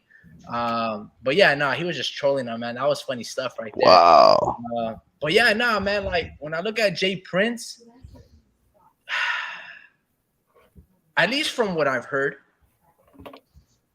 right? You see a lot of the stuff on the Breakfast Club interviews, especially with like the rapper 6ix9ine, right? When he went and go in, he wants a lot of people to check in. I don't necessarily think that's a bad thing. You see what I'm saying? Especially when you run hotels and clubs and you're known for bringing a certain notoriety and fuzz and a big, fan base with you. And especially the type of energy you put out in your music, let alone how like verbal, 6ix9ine is. I feel like it's proper to check in, to have security, to let people know of your awareness and your presence. Especially when it comes down to certain artists or even fighters that kind of like to showboat and go through a neighborhood really quick, act like they've been there, and then they just, ding dong ditch, and then they're gone. I don't feel like checking in is necessarily a bad thing, but yeah, I just feel like when it comes down to Drake Prince and certain things, just kind of like a no BS type of guy. But yeah, man, obviously there's money, there's corruption, just like anything. But let's read some of these comments. Soldier goes, this dude is in the top 10 defensive ranking up there with Bivol. Larry says, you're right. He hasn't so far, but I'm taking that an example from Lomo versus Devin Haney fight and Kovalev versus Ward 1. Think about it. If Haney fought Shakur, would Haney really be the A side? Well, they tried to when they were trying to like, hey, fight me for 25%. Mr. Listen, I'm unsure if Lomo versus Haney is the best example of that concept, though. Aaron would have all the incentives to give a head start to Lomo on points unless he wanted to re-sign Haney on the low. Was he trolling him when he called him Sergio? Yeah, Vince, he was trolling. Yeah, absolutely. And I think in that whole press Sergio. 3 minute, but the 20 minute he kept calling them Sergio. It was funny, and like the whole crowd and that's in that press conference, they were just laughing. Larry goes, he says something along the lines of, "Don't go looking for trouble outside the ring because that's our domain," and try to play it off like he was being funny. While Igis and Kovalev looked serious. Yeah, man, that whole interview right there, that the energy, Igis was very concerned, and Kovalev wasn't really making that eye contact. That was a different interview, though. I saw that one, but on the same press conference. You might be right. It's a modern example. Speed. Many other examples can be found. Castaño versus Charlo one, for example. And you can always argue the fact that the A side could have won, but why is it that the B side never does get the win? Yeah, man. Yeah. It's very when you are the B side, man, you know that you're going up against it. And the B side, for the people that don't know, not only does it mean that you are the favorite fighter, but also means when it comes down to you being the challenger. And when you're in the challenger, usually means you're not signed to the promotional company or the business that's putting up the money for the fights and all these attributes that kind of go along with being the A side, right? Yeah. It could be, so that's just kind of like when we refer to the B side, that means the challenger side. That means you're going against the grain of the money, the judges that want to sleep in nice hotels. Who gets to pay for that? The promotion and the promotional company that's backing the A side. So yeah, I agree. Most of the B side fighters have to get the knockout. And but if you know that, and you kind of should tailor your game plan a little bit to kind of seek and destroy. It's kind of like a blessing and a curse. Like, for example, when Ward fought Kovalev, I believe both fights were here in the United States, right? Probably both in Las Vegas. So Kovalev knew, even though I'm the champion, I'm undefeated, and I have 3 of the belts, I'm still fighting on foreign soil. I'm fighting essentially a hometown fighter. Like Jay Prince is saying, he is a gold medalist. He represented Team USA. So if you're a fighter from Russia, Ukraine, Mexico, Venezuela, Colombia, South Africa, you have a mentality that you have to, like Pacquiao, when he came in here and he started beating all our Mexican legends, Eric Morales, he was doing so by knocking them out, essentially. So I'm not saying, and then Kovalev, after he dropped Ward in the first fight, probably in the second round, maybe the fourth, like he kind of let off the gas. And I'm like, bro, knock this dude out. So I felt like he kind of let off the gas and he allowed himself to get bullied by Andre Ward, especially in the second fight. Like I've always told my nephew when I train him, or even when I'm just watching fights and I'm talking amongst my family members, my cousins, whoever comes down to the fight party, I always tell him, look, bro, if you get hit in the low blow, hit the motherfucker right back. Don't try to be nice and be like, touch gloves. Nah, man. Have some type of animosity towards you. Get some equal rights treatment back, bro. And if the ref ain't taking it in his hands, then you got to take it with in your hands, right? But I don't know, man. Unfortunately, I agree with you. That's exactly what I teach my son. We play fair. We absolutely play fair, right? We're not cheaters. We're very respectful. But if somebody starts, getting bunny rabbit punches on you, hitting you low, You got to get that back. You cannot say you're gonna be the guy to have them tee off on you and still get away with all these things. You have to let them know you're meaning, and you never shake the guy's hand who just hit you in the nuts. You never do. Um, that's a no. No, guys. Going back to another topic, right? Big news of the day. I know that we addressed this slightly, but Frank Martin walked away from his biggest opportunity to fight for a belt, which is the one that Devin Haney relinquished.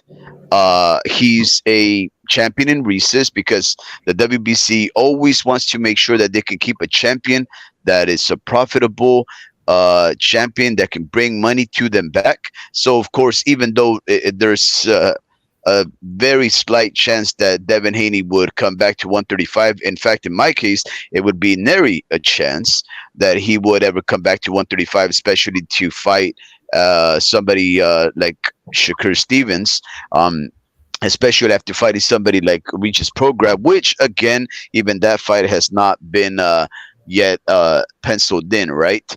The fact of the matter is this. Frank Martin walked away from his biggest opportunity to become a champion against Shakur Stevens, which is one of the biggest names in the sport right now, the biggest one at that weight class, and who everybody thinks is the most ducked boogeyman out there. Now, rumors have it that he walked away from $1 million and some odd bucks on that fight, and some people have speculated that the reason why the PBC, or well, I think he's just like on some type of half a deal with the PBC, and everything else is like a Spence promotion. But nonetheless, that the reason why they would have allowed him to walk away from the fight is because they have bigger and better things for him. Now, bigger, I doubt. Better, I do believe there might be better things. And by better, I mean safer fights that can probably get him some good money, but that they will not get him the exposure of beating the boogeyman, nor will promise him that kind of money, right? And some people have said, okay, they're likely going to pit him up against, Tank Davis or Pitbull Cruz or somebody at the PBC, for quick money, or at least a way to keep his O intact. But my question to you is this, because people have also said that he might likely fight Keyshawn Davis.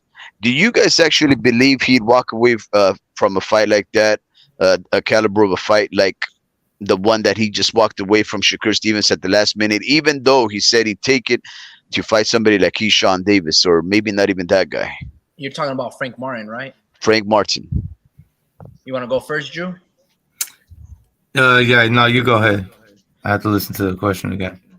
When I look at it, bro, I see like it's tough to say because only the insiders are really gonna know what happened. I know Frank wanted the Shakur fight, right? But probably PBC and their handlers, not even Errol Spence.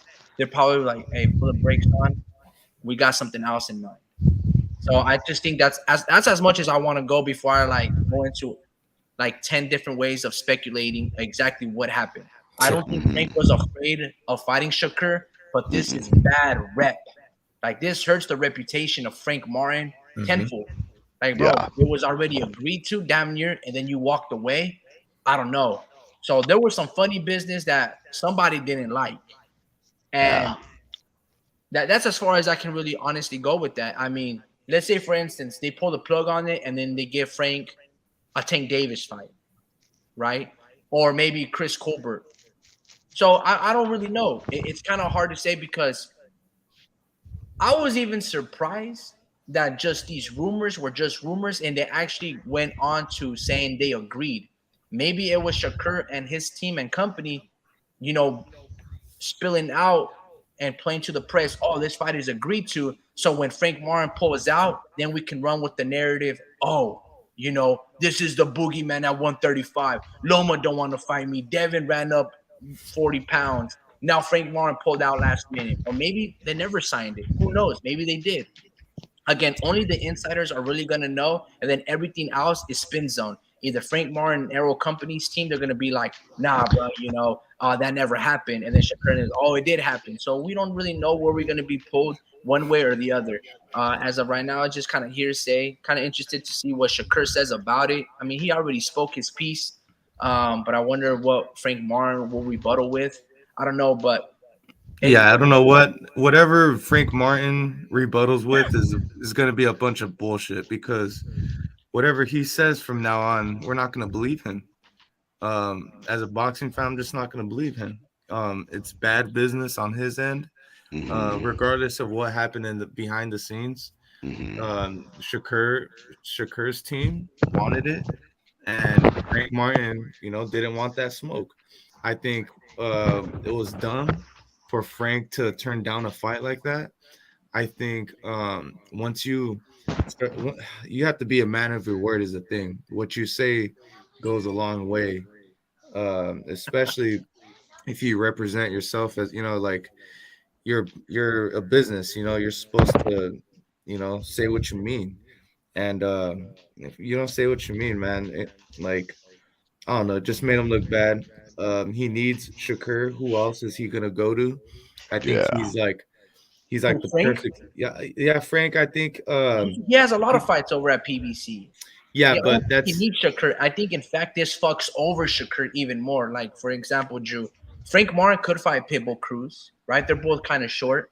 He could also fight Rayo Valenzuela, right? He can also fight, Giovanni Cabrera, the guy who, gave Cruz a very awkward fight. He could fight Chris Colbert. He could fight Tank Davis. He could fight Edwin de los Santos. Hell, if I'm Frank Martin, I'm actually rematching Artem Haratunian because that dude was really good. I No. think I think You he know, should. so No he's rematches. No I think- rematches. I no, think no, it, I, no, because look, bro, that was like Artem. I believe that was his first name. He was winning that shit, yeah, and But he beat him yeah, and he beat dropped and him. he took a knee, bro. And he Well, I dropped think- A him. knee in the 12. That I'm like, bro, you can't. Excuse me, guys. No, but I Yeah. I think anyone but Tank's the better option. Obviously, like not better, but just as good as. But check this out. You have 5 or 6 fights that I just mentioned that Frank can have. Yeah. And where does No. that leave Shakur Stevenson? Shakur's like second best to Shakur, like he's got to be like, man, all these guys are at PBC or they're that at was his the zone. second best. Who- That was who his can second best fight? opponent. And the right only there. and the only person he can fight, bro, is Jermaine Ortiz. And then that's even if Jermaine could make 135, because then the last time he was supposed Well, to fight, he didn't even make weight, and he weighed over. Jermaine Ortiz is coming back, guys. He's coming back down to 135, and I think he has a fight penciled in already. At a catch weight of 138. So he's coming down. He's Fights coming down. Yeah, but he's not gonna go to 140. He's really coming down. I think he has a fight penciled in already, and that it is a catch weight on its way back down to 135. So whatever things that young man right there had going on in his personal life that was keeping him away from dedication to the sport and making weight, he's working on that right now. But he's not going to be the next opponent for Shakur Stevens, if I'm not mistaken. But yeah, I think Frank Martin, it does not look, it does not bode well on him to have walked away from that fight. He does have many options. I don't think many of them promise any more remuneration for his work, and nor opening of doors, like let's say a 1.2 million fight with Shakur Stevens. I doubt that he is afraid of that guy, but it's telling that he hasn't made any public announcements. And the fact that he's not making any public announcements is the only reason why I still am thinking that it wasn't of his volition to skip out on the fight. Somebody made that decision for him and he's upset. That's why he doesn't even want to address it. But yeah, Frank Martin, that's pretty scummy on his handlers. But I do also think one thing, guys, and just hear me out on this. Do you guys think that the Spence versus Crawford fight, having become more than just a fight between those men, a fight that involved trainers and trainer of the year talk, and how one trainer's belittling the other as being an unprepared trainer, because that's what Bo McIntyre was accusing Derek James of being, a bad trainer. Do you think any of those issues surrounding that fight that just took place about a month ago may have made sour grapes of the Spence team? And Spence said, you know what? We're not going to give these guys the luxury of even boasting about defeating us again because they're not behaving themselves professionally. Well, the thing is, they're man down promotions, so they move as a team, And I think that you're right. That was a learning lesson. I think they got a little realistic. The thing is, Frank Martin's 29 years old. This dude, like, you either got it or you don't at this point. You gotta fix your mental at this point, because at this point he's an old dog. He can't really learn new tricks. He has what he has. So I think he should have just struck the iron while it was hot, and he should have just went for the fight, because he's only getting older, and you only deteriorate as time goes. It's only as how good you take care of your body, and I think they're gonna regret not taking this fight, because once Shakur, watch, he's gonna fight one of the top dogs, and he's gonna take an L. And then now that iron isn't gonna be as hot. That's just me. And I don't think I just think Frank got hit with the style that shook him up. And I just feel like he got humbled the last fight, and he was just like getting a little too ahead of himself. But I don't know, man. I just feel like he shouldn't be making these types of decisions. I mean, don't at least stop psyching yourself into these type of fights. Like, how do you get as deep as negotiations? Yeah. To get to say no. It's like, bro, no, before like there's a point where you can't go back. And there's going to be consequence for that, Drew. I don't know. There should be. Right? Yeah, I think so. Yeah, because you messed with everybody. You messed with the WBC. Yeah. Contract. Well, so I don't know if it ever was. So it's like this, right? When the sanctioning bodies, force a mandated fight to take place, and they allow them to negotiate initially between them who's going to take the fight, what the purse will be, what the split is. If they can't come to a consensus, then that's when the WBC starts allowing for a purse bid, or more sanctioning bodies, they allow for a purse bid, right?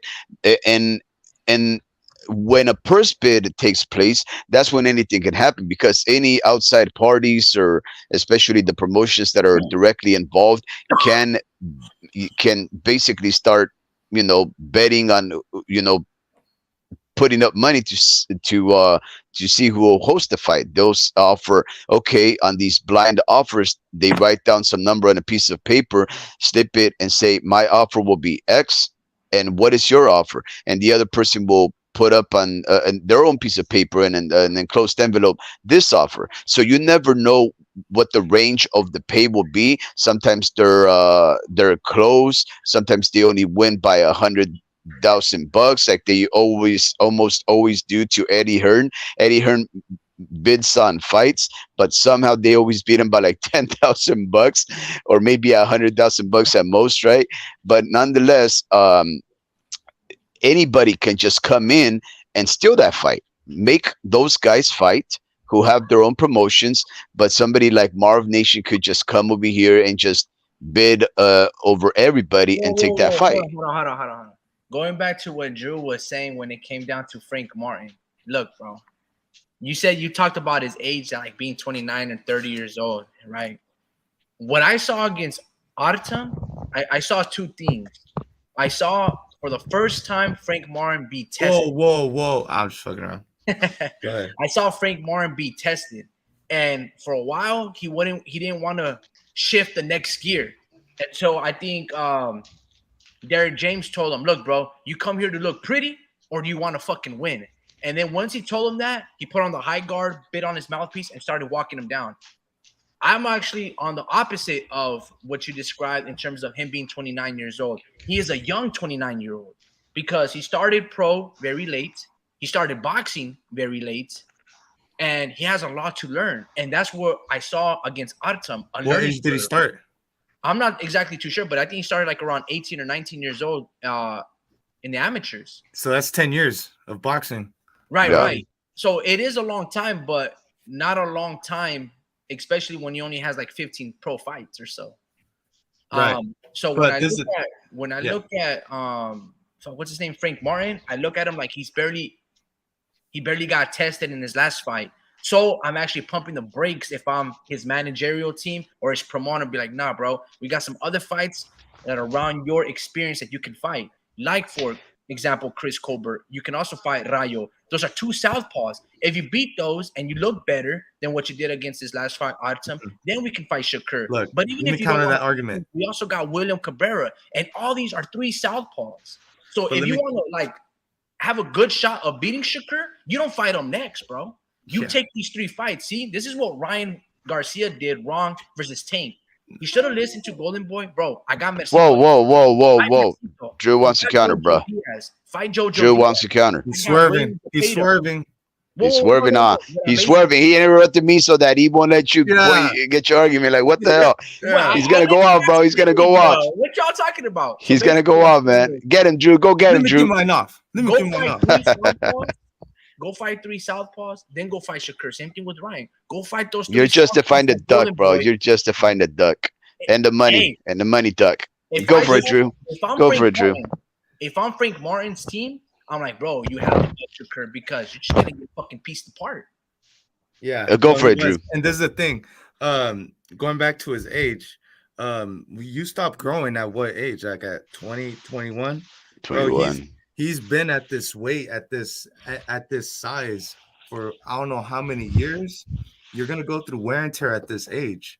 And then this is the part where your health starts to decline a little bit, and this is the part where your mind starts to mind over body type of thing. So what I see is a lot of mind issues with him at this point. Like it's really like what it's really a mental thing he has to go through, you know. And I think he has all. That's what I'm saying. He has all the tools to get the job done against Shakur, but he's going through mind. It's a mental thing, bro. Like he has to stay focused for 12 whole rounds, and what it is, it's mental fatigue. Once you're down the 8th round, the 9th round, you're mentally tired. It's mental fatigue at that point. So that's where Shakur got him, bro, and that comes with youth as well. But Shakur probably stopped growing like last year or something, dude. Like, dude's still young, you know. Nah, So, I think Shakur. I mean, I don't think a person. What do you mean by grow? Like, as in grow in height? yeah, like extremities, like they still grow their extremities and shit, like height as well. Yeah, I mean, I'm not exactly too sure. You know, I know like It's like everybody 20. has their growth spurt between like 16, 13 to 24 years old. I think that's when you kind of like stop growing. I mean, doctors say that your nose and ears always continue to grow, and everybody knows if depending on your diet, you know, your stomach grows too. So Yeah. I'll, But I'll- Shakur, I'll- but Shakur and Ruben used to be like the same size, and Ruben was like, you know, dominating him in the first couple years of their matchups, and then I realized Shakur started stretching out, and then he actually ended up being the bigger man the last 2 fights of their amateur career. So I mean, it's different, bro. Like Frank started out at the same height that he's in right now, you know, and it's a big difference, bro. Like once you stop growing, that's what you got to work with. Yeah, but check this out. Frank Martin was never going to beat Shakur Stevenson because he was more skillful than Shakur. He was never going to. Yeah, you're right. Like not in that aspect, but you can have a better executed game plan to give you a better shot. Like Yeah. for instance, I'm not saying without a doubt Frank Martin can get better, but what I'm saying is how you lost those first early rounds against Artem, you cannot do that with Shakur. Like each round has to be competitive where that you have the judges, man, bro, that can be anybody's round. And you gotta be close in every round, like you might steal it. You're not gonna Yeah. beat Shakur because you have better IQ, better footwork, better punch selection. No, you're gonna beat him because you're gonna bring in like Marcos Maidana. You're gonna beat Loma like being rugged and dirty like Salido. Cause you ain't gonna outbox Salido. You ain't gonna Mhm. outbox Shakur. Hell, you ain't gonna outbox Ruben Villa. You gotta do shit like Navarrete. But on that note, you guys can keep talking. I'm just gonna set up my workstation and just kind of mute myself. But you guys can keep going. Yeah, Hey, but Drew. So, yeah, no, that's why that's what I was saying. It's mental fatigue. You gotta stay sharp, and yeah, it's just once you start thinking of other things, you start to get bored in the ring, and then you start to think of other things than rather than what you're supposed to be doing in the ring. So that's what it looked like with Frank. He was just kind of thinking too much, and he wasn't kind of doing things like like habit, because that's what Shakur has. He has a bunch of muscle memory, and he does everything without even thinking about it. And it's just the way he moves in training, and it replicates in the ring, obviously. yeah, yeah. No, I think Frank Martin would do well to have taken on this fight at this moment.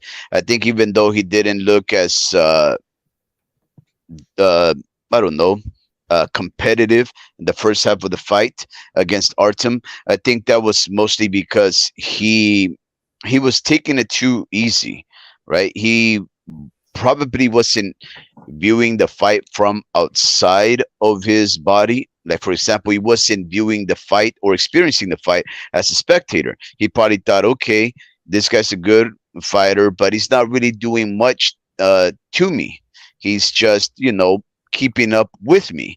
And what a lot of the fighters experience in the fight is not necessarily what us, the fanatics, the spectators, witness in real life, right? Like maybe we think one fighter is really beating the other one, but the one that's being beaten is like, bro, these are glancing shots. I'm blocking everything, but we're at a bad angle where we think those punches are landing, right? Nonetheless, I think he just thought that he was winning until I guess Derek James just told him, bro, you're losing. You're losing. You got 3 rounds to make it convincing. And that's when he said, what you talking about? I'm losing. Yeah, you're losing, bro. You're losing. And that's when he decided to step it up. Now, correct me if I'm wrong. Was that guy? No, that guy was an Orthodox fighter.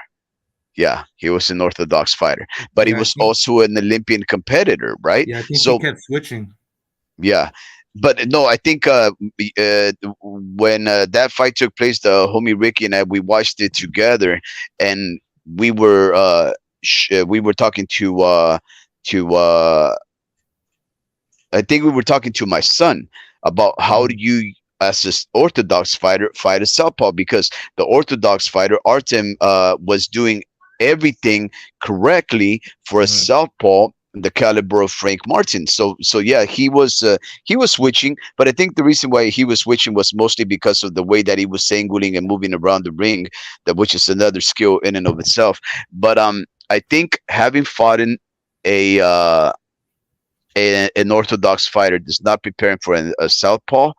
So in that sense, I guess I would say, yeah, look, you could take on another southpaw. And then take on Shakur Stevens. But what if that opportunity is not there? What if the southpaw that you fight next time is going to take you out? Because Artem was doing it.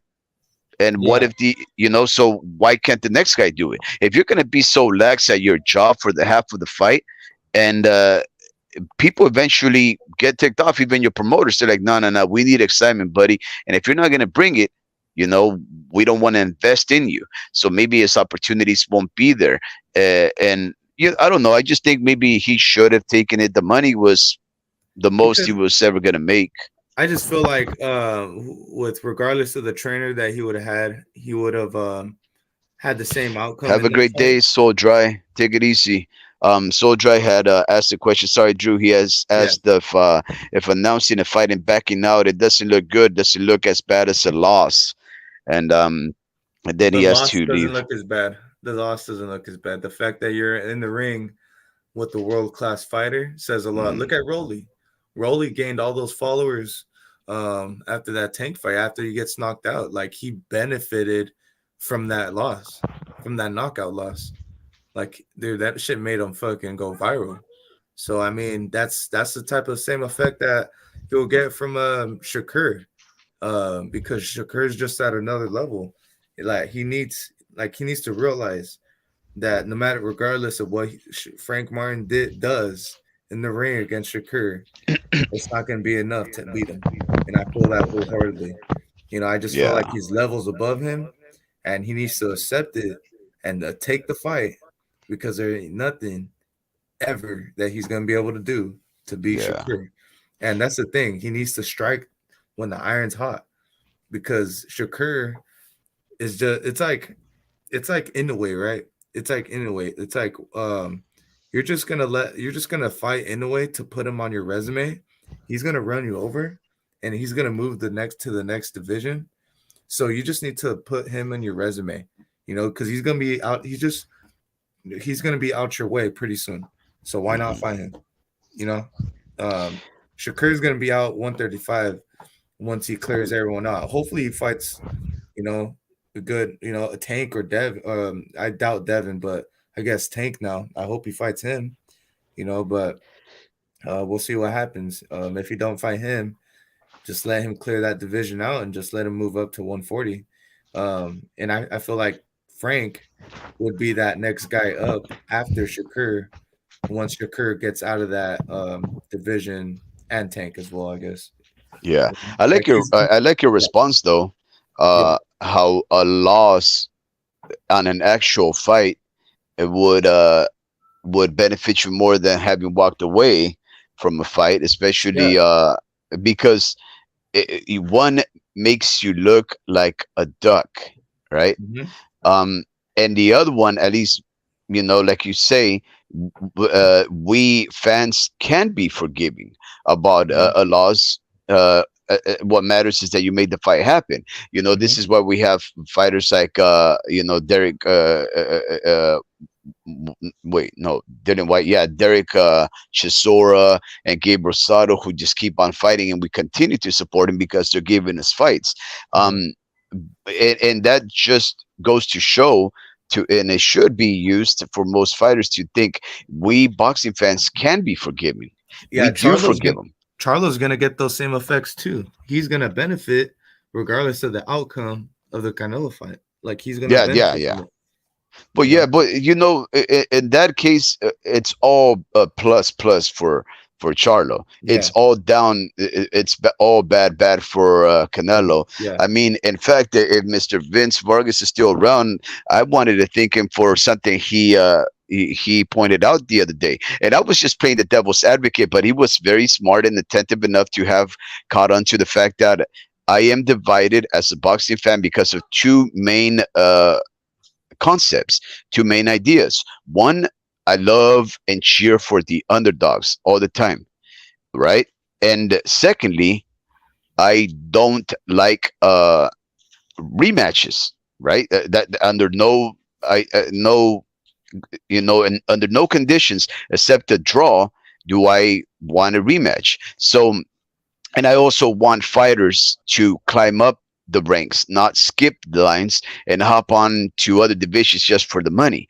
Like, I don't know if you heard about this, Drew, but the WBA most recently declared Teofimo Lopez the super champion, which means he can jump up and down any weight class to fight their WBA champions at a whim, right? Who? Teofimo Lopez, WBA Oh just yeah. made him that. Yeah, so well, it's been there before. Like the WBC made the franchise nomenclature, which is the assignation to certain fighters. First, they made it to Lomachenko, and then they made it to Canelo. Basically, Mhm. what that meant is that the WBC would allow Lomachenko and Canelo to go up and down any weight class and fight their WBC champions at any weight class, skipping the line and just going for those guys' belts without putting in the work at those weight classes, and all for the money, right? Wow. So it's scandalous. It's scandalous because here's the other thing about it: that assignation is not transferable. Like, for example, okay, Lomachenko, Top Rank. Lomachenko didn't want it, by the way, but Top Rank petitioned the WBC for the franchise nomenclature. The first one went to Canelo, if I'm not mistaken, and Canelo just looked at it like, "Oh, okay, cool. I don't know what this is, but I'll take it, right?" And he never did anything with it. But Lomachenko never did either, because he could have gone down to 130 and fought a champion, 140 and fought a champion, but Lomachenko wanted to just basically fight at 135 and become undisputed. So nothing went from that. Canelo, in fact, was moving a little bit more like the franchisee beforehand, because he was taking fights different weight classes, but he was gradually going up in weight. He was also doing some catch weights, which is very similar to the kind of power that you can have as a franchisee. But now the WBA has the same assignation, but it's called a super champion, and Teofimo Lopez got it, but it's not transferable. So, like, for example, when Lomachenko was the franchisee and Teofimo Lopez beat him, Lomachenko still was the franchisee and Teofimo Lopez wasn't. You see how that works? So it's not like you can beat it off of them, but it's very contradictory, right? Because when you assign these fighters these titles, you're basically saying you're so good for business and as a fighter that you can go up to any weight class as long as it's in our division, our sanctioning body, and fight for anybody, because one, you're always going to win, and two, you're always going to bring us money. And how do we know you're going to bring us money? Because the other champions at those weight classes can't do it. That's why they're going to need somebody like you. And the other thing is, you're so good and you're always going to win, because if it was that you could lose, then we would make this transferable, right?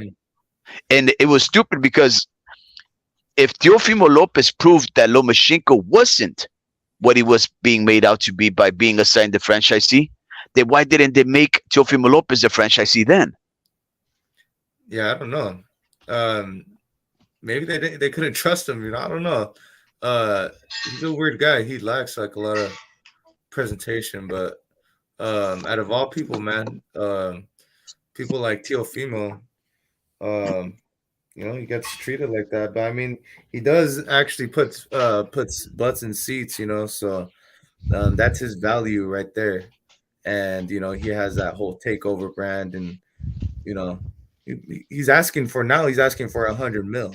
So I don't know if he's gonna get that. The only way he's gonna get that is, Yeah, no. If he gets like freaking, I don't know, a big fight, a mega fight. It needs to be a PBC fighter.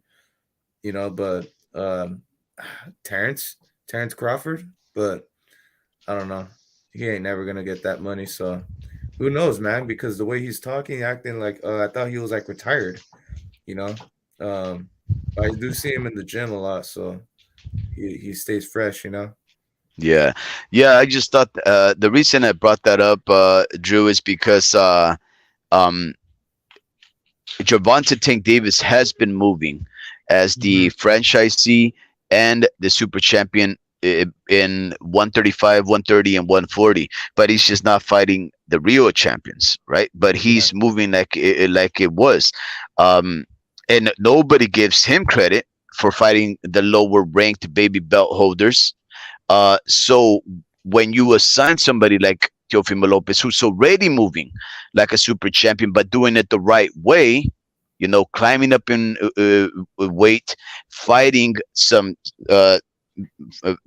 acclamation fights, and then getting the shot, he's doing it the right way. And I don't understand why these sanctioning bodies want to just give these guys shortcuts when the guys ain't even wanting the shortcuts. They're saying, no, there's benefits to me fighting not a touch-up, but a softer fighter than a direct champion, because I don't know what weight class I necessarily belong. I just know that I did everything I wanted the weight class before, you see? So I don't know. I just found it to be weird, because, very, very interesting. Very, very interesting. But, yeah, these are the politics of the sport. Yeah, man. It all started with Canelo. Mm-hmm. Yeah, Canelo was the one that was getting all these favors, but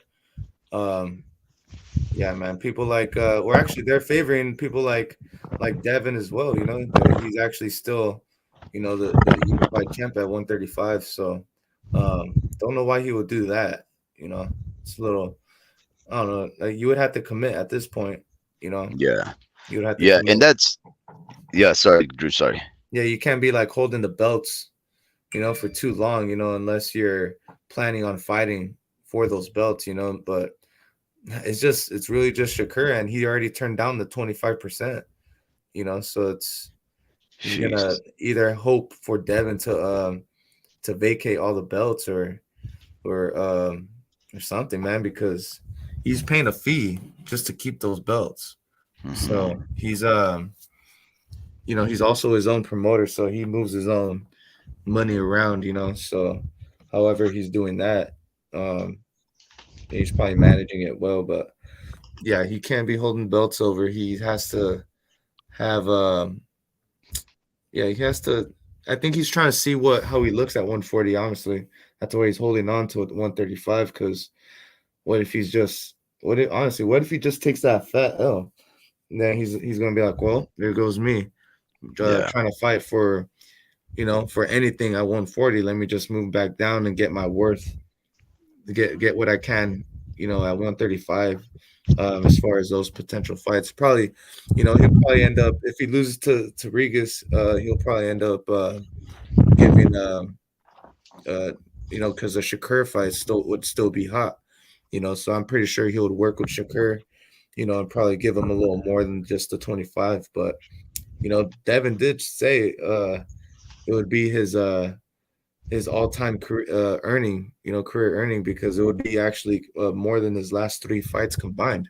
Hmm. So I mean, he would have to take that, because I mean, the Shakur, if I was Shakur, I would hope for Devin to keep winning, because the more he wins and the more Shakur wins, the hotter that fight gets.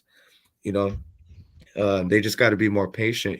But I mean, if he loses, I'd say Devin. If Devin loses, I'd say move down and strike that money, because that's still one of the better fighters in this weight class, in the world, really. Yeah. Current Devin. So that's still a hot fight that needs to happen down the line. Just when it would just suck to see each of them have a loss in their record fighting each other. That's all I'm saying. That's why I need to strike the iron while it's hot, and just in general, once it's there, I feel like you got to go through with it. You know, Yeah. Well, just there is a certain intrigue, a certain allure between two undefeated fighters who are highly skilled facing each other, right? But we always keep hearing the same thing that we had some of our listeners today say it. Shakur Stevens, they consider him to be a boring fighter. And in fact, Devin Haney for the longest time was considered to be a boring fighter. The only reason he hasn't been considered a boring fighter in the past two or three fights is because one, he looked very, very dominant. Is staying right there in the pocket against George Kambosos and utterly destroying that guy. And secondly, against Lomachenko, he looked very, very brave and exciting, taking a bunch of punches, staying in the pocket, and giving it his best, you see. But otherwise, we know that Devin Haney can move very well. We know that Devin Haney doesn't necessarily have to stay in the pocket because he has the physical advantages against most of his opponents, so that he can able to circle in and out or just bob and weave. But he loves just making you miss and staying in there, and he wants to be a bit fan friendly. That's why I really love this kid. But we know that for a longest time he's been accused of being, and in fact, Shakur Stevens also a pillow-fisted, boring fighter, Mhm. defensively minded, and nobody wants to pay big money for those type of fights. Yeah. Nobody, because there it's basically watching an Olympic fight where everybody's just trying to outpoint each other. That's the thing. Devin, he may not be our favorite style of fighter to watch, but I do feel like he meets us halfway, as far as like, his fans. He meets them halfway with uh with who he fights. He gives us Yeah. who we want, the fights that we want. And I Yes, feel sir. like those type of fights, I mean, those type of fighters are going to be a fan favorite all the time. Yeah. And I feel like the past month or so, month or two, I feel like Devin's been getting the more of the fans lately, because of the way Shakur has been moving lately. And I'm saying mentally, they're starting to realize, like, hey, Devin is actually the more mentally equipped. You know, now people are trying to say that it equates to better fighting. I think Shakur's still the better fighter. You could still have a bad attitude and still be a great fighter. Look at Tio. Mhm. Um, Bad presentation, great fighter. Doesn't correlate. They don't correlate with each other. So um, people have been riding with Devin though, just because of that solely. And I feel like people are actually starting to believe like, hey, Devin's actually starting to become the better fighter. Overall. Yeah, I just feel like, yeah, just the way Shakur's been moving, calling Devin's dad a bitch and all that, and just the way he's you know holding videos like they hold some kind of value, like like that the video of Bill or Devin Haney's dad talking good things about him. Like, what was that supposed to show? Like, he's yeah, really that starting, he's really yeah, that starting, was bad. yeah, he's really starting to show immaturity and all that. I just yeah, I just feel like Shakur is the better fighter, but man, he's just not a good business partner, I guess. Like it's like he's being really hard for the boxing game. He's not doing boxing a favor, I guess, by you know, by not taking these fights. It's like we wholeheartedly believe that he's a better fighter and he's not taking the fights. It's like it's like a fighter knows he's gonna beat some ass, but he's just not trying to fight. Yeah, he's gonna regret having walked away from that He's gonna regret it. 25% first play. Yeah, with Devin Haney, because I heard that 25% of what the fight may have generated was gonna be around 7 million. Oh, That's a lot dude, of money. the fight would have been so close. The fight would have been so close. It would have garnered more hype for the second fight. You know, because it would have displayed so much speed, so much IQ, the highest IQ fight you can think of, bro. Like of all time. Like this fight is it's like we already kind of seen it on YouTube when they sparred each other, and it's like really fun to watch, and it's really hard to judge. So that's why stylistically, I feel like no one really they don't really smoke each other. They just land some good shit on each other and actually display good offense against each other, because they I seen that the first sparring video, and they made each other's head pop back a couple times, Yeah, and it was really hard to judge, but I'm just going off of what people or I'm really going off of the X's and O's, and I'm seeing how Shakur moves against his opponents and how Devin does his. And it's hard, obviously he's been fighting at heavier weights, and it's going to be harder to judge because I mean, he's going to be fighting at 140 now. So now we don't know yeah, how he's going to carry that. And I mean, Shakur better hope he keeps winning, because he's going to regret if he loses, he's going to regret that not taking that 25%. Hey Yeah. Drew, what Yeah. do you think is holding up the fight between Devin Haney and Progra? Because today, now mind you, I'm sure that you saw that interview with Mr. Bill Haney and Nestor Gibbs, who when he was saying, "Yeah, we have the zone is gonna put us up for December the 9th." They gave a date. The fight is due. Coppinger So, announced the fight also, and then all of a sudden, Regis Prograis comes out today, says, "I've been waiting on 5 weeks on their signature. I still ain't got it." Like, what is holding up this fight, in your opinion? Because it, I mean, you have to believe Regis Prograis. If he says he hasn't received the signed contract, you know, yeah. uh, I mean, that means he hasn't gotten it. Now I think he's just waiting to sign on a contract. I think Devin was what it is that Devin is trying to have it in the Bay, and he was trying to actually move it around the NBA season because the start of the NBA starts. And he Mhm. was trying. What was going on was that he was trying to.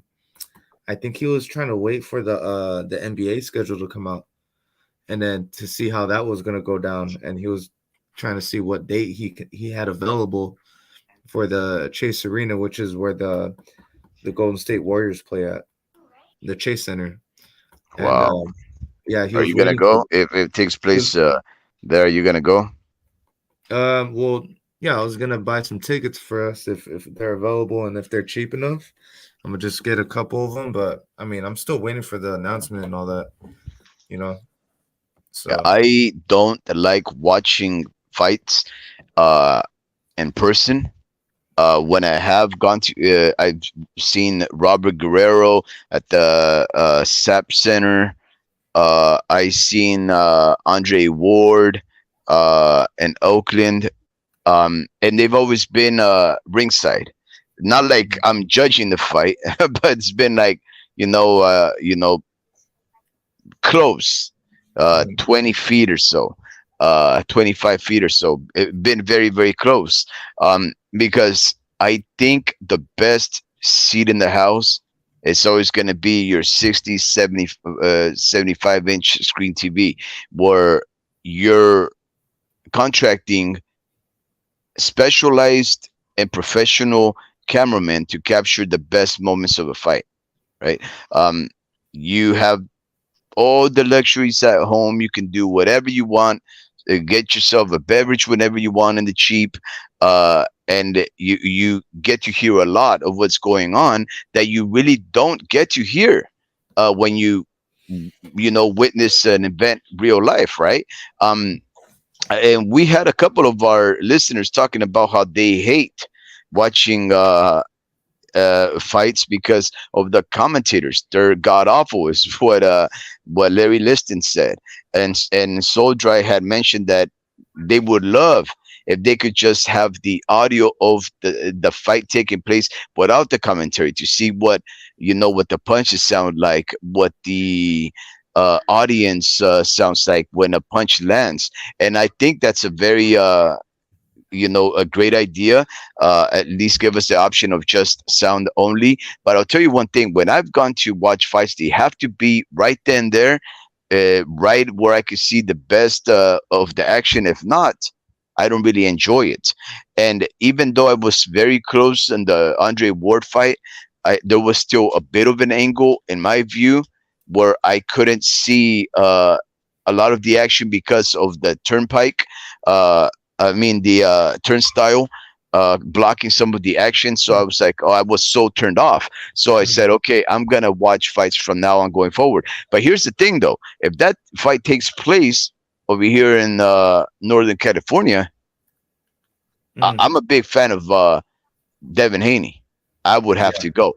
This would be his inauguration fight at 140 against a guy who's held 3 belts before.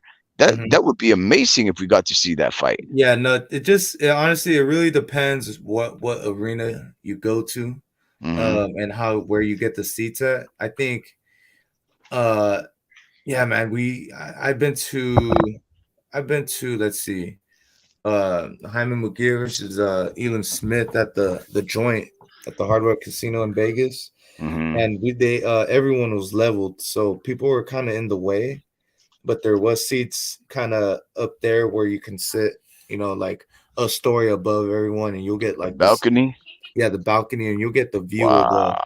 a view of the night. But this last Wow. fight, I went to Ruben Villa's fight in Stockton. That fight was cool because we got some seats where they were elevated a little bit, and you can Hmm. literally, like, you're standing up and you're pretty much leveled with the fighters, and you're not Wow. far at all. So Wow. yeah, no, I mean, we didn't get no sweat in our face or anything like that, but Oh, it shucks. yeah, man, which sucks, No, I'm just kidding. And Rick had his mouth open. He said, "Damn, I didn't get anything." He said, "I didn't get Hoping he could anything." get a just drop of blood in there.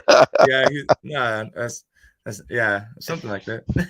Oh man, come on. But yeah, but yeah, man, that's what it was. But it was cool, you know. Like it wasn't, a far. It wasn't too far. But the Chase Arena, see, I've never been in there. We've been trying to go to a Warriors game for a while, but the Chase Arena should be a good arena to go to. And honestly, I feel like every seat would be a great seat, just because it's a big arena and just to be in there, be in the environment. We rarely get big fights out here in the Bay Area, especially just 2 hours away. Mhm. You really can't deny that. Just big fights usually happen in Vegas. So this is a huge event, a huge venue, and I feel like you can fit a bunch of people in there. I forget the capacity, and I feel like it's 50,000 I feel like it's 50K you can fit in there. So quite a bit of people can fit in there, man. You Be a know, good Drew. event. When the homie Ricky titled this, if I'm not mistaken, he titled the thumbnail, "Can Devin Haney be dominant at 140?" Hmm. Uh, I don't think he will be dominant. I think he will be triumphant. I think he'll always be in wars. I think there's gonna be fights where he can definitely, absolutely embarrass his opponents. But when he starts facing the likes of Regis Progra, Teofimo Lopez, Matias, and maybe even somebody like, I don't think Cepeda, and but maybe Barbosa, that he's gonna have some very tough fights. Um, with Matias and of course Progra and Teofimo Lopez, he's gonna be in wars, but he's not gonna dominate, right? See, and I know I'm thinking too far ahead, but if Mhm, you don't dominate 140, then don't even have a thought about 147. And that's why people like Tank is actually putting the question out there. How would he fare against Terrence? How would he fare against this 147 pounder? You know? And I feel like if you're not dominant like Tank is at 140, then don't even bother moving up anymore. You know? You got to beat Tank to move up, I feel like. but dominant in your case would require being powerful and destructive. You don't have to be like Tank though. You can just if he manages to continue to outbox like he was at 135, if he Mhm, manages to outbox people like that at 140, mhm, um, but if he manages to not fight Tank at 140, mhm. then he should wait. He needs to wait for Tank. I know it's a hard fight to make. I heard, but they need to they need to put everything aside and make that fight happen because Shakur's in the way at this point. And yeah, if you don't dominate at 140, don't even think about 147 or don't even think about talking about anyone else but Tank. He really, because that's the guy that you can't call yourself the best until you get through Tank. You know, Oh God, I yeah, completely disagree with that. But what I'm saying is, oh man. So, Tank's cool for welterweight, everyone. yeah. But so in your case, like, let's say, does he need to have knockout power? No, Okay, good, because I think he has the kind of skill set and decent enough power to almost crush his opponents. Like for example, uh when he fought Georgie Cambosis, uh King George Cambosis, he crushed that guy. hmm Like he hurt him a lot, he damaged him a lot, he never knocked him down. but Teal dominated at 140. He needs to dominate like Well, that. he didn't dominate against Sandor Martin, True, and he but he didn't dominate. Well, he did dominate the other guy, but he was still like, he dominated the best 140 pounder at 140. yeah. But they did that guy wrong. What? Yeah, no excuses. He beat that guy, but you don't think he'd be able to dominate? Let's say Arnold Barbosa. I haven't seen too much of Arnold Barbosa, to be honest. I need to see him a little bit more. Okay. What's his style like? Eh. Yeah. Yeah. What, he's just what's his style? he's if His I'm not style, man. mistaken, he's very quick, very instinctual fighter. He's very good at fighting on the ropes. And being he's not necessarily a come forward fighter in my opinion, but he's very well rounded. But what about like okay, Ryan Garcia, Hmm. Devin Haney? I think he could destroy Ryan Garcia now. Yeah, I think he beats Brian Garcia now, especially how flat footed, with even more how flat footed he is now with Derek James. Uh huh. He just amplified that flat footedness, but um, maybe he sits down on his punches a little bit better now, and he actually generates a jab, you know. Hmm. But what was your question? Oh yeah, it was just Ryan Garcia. Yeah, Yeah. What no, about Jose Ramirez? Can he beat that guy convincingly? I don't think so. Not convincingly. It's gonna be a war, Can he but lose to him? possibly, Quite yeah, possibly, right?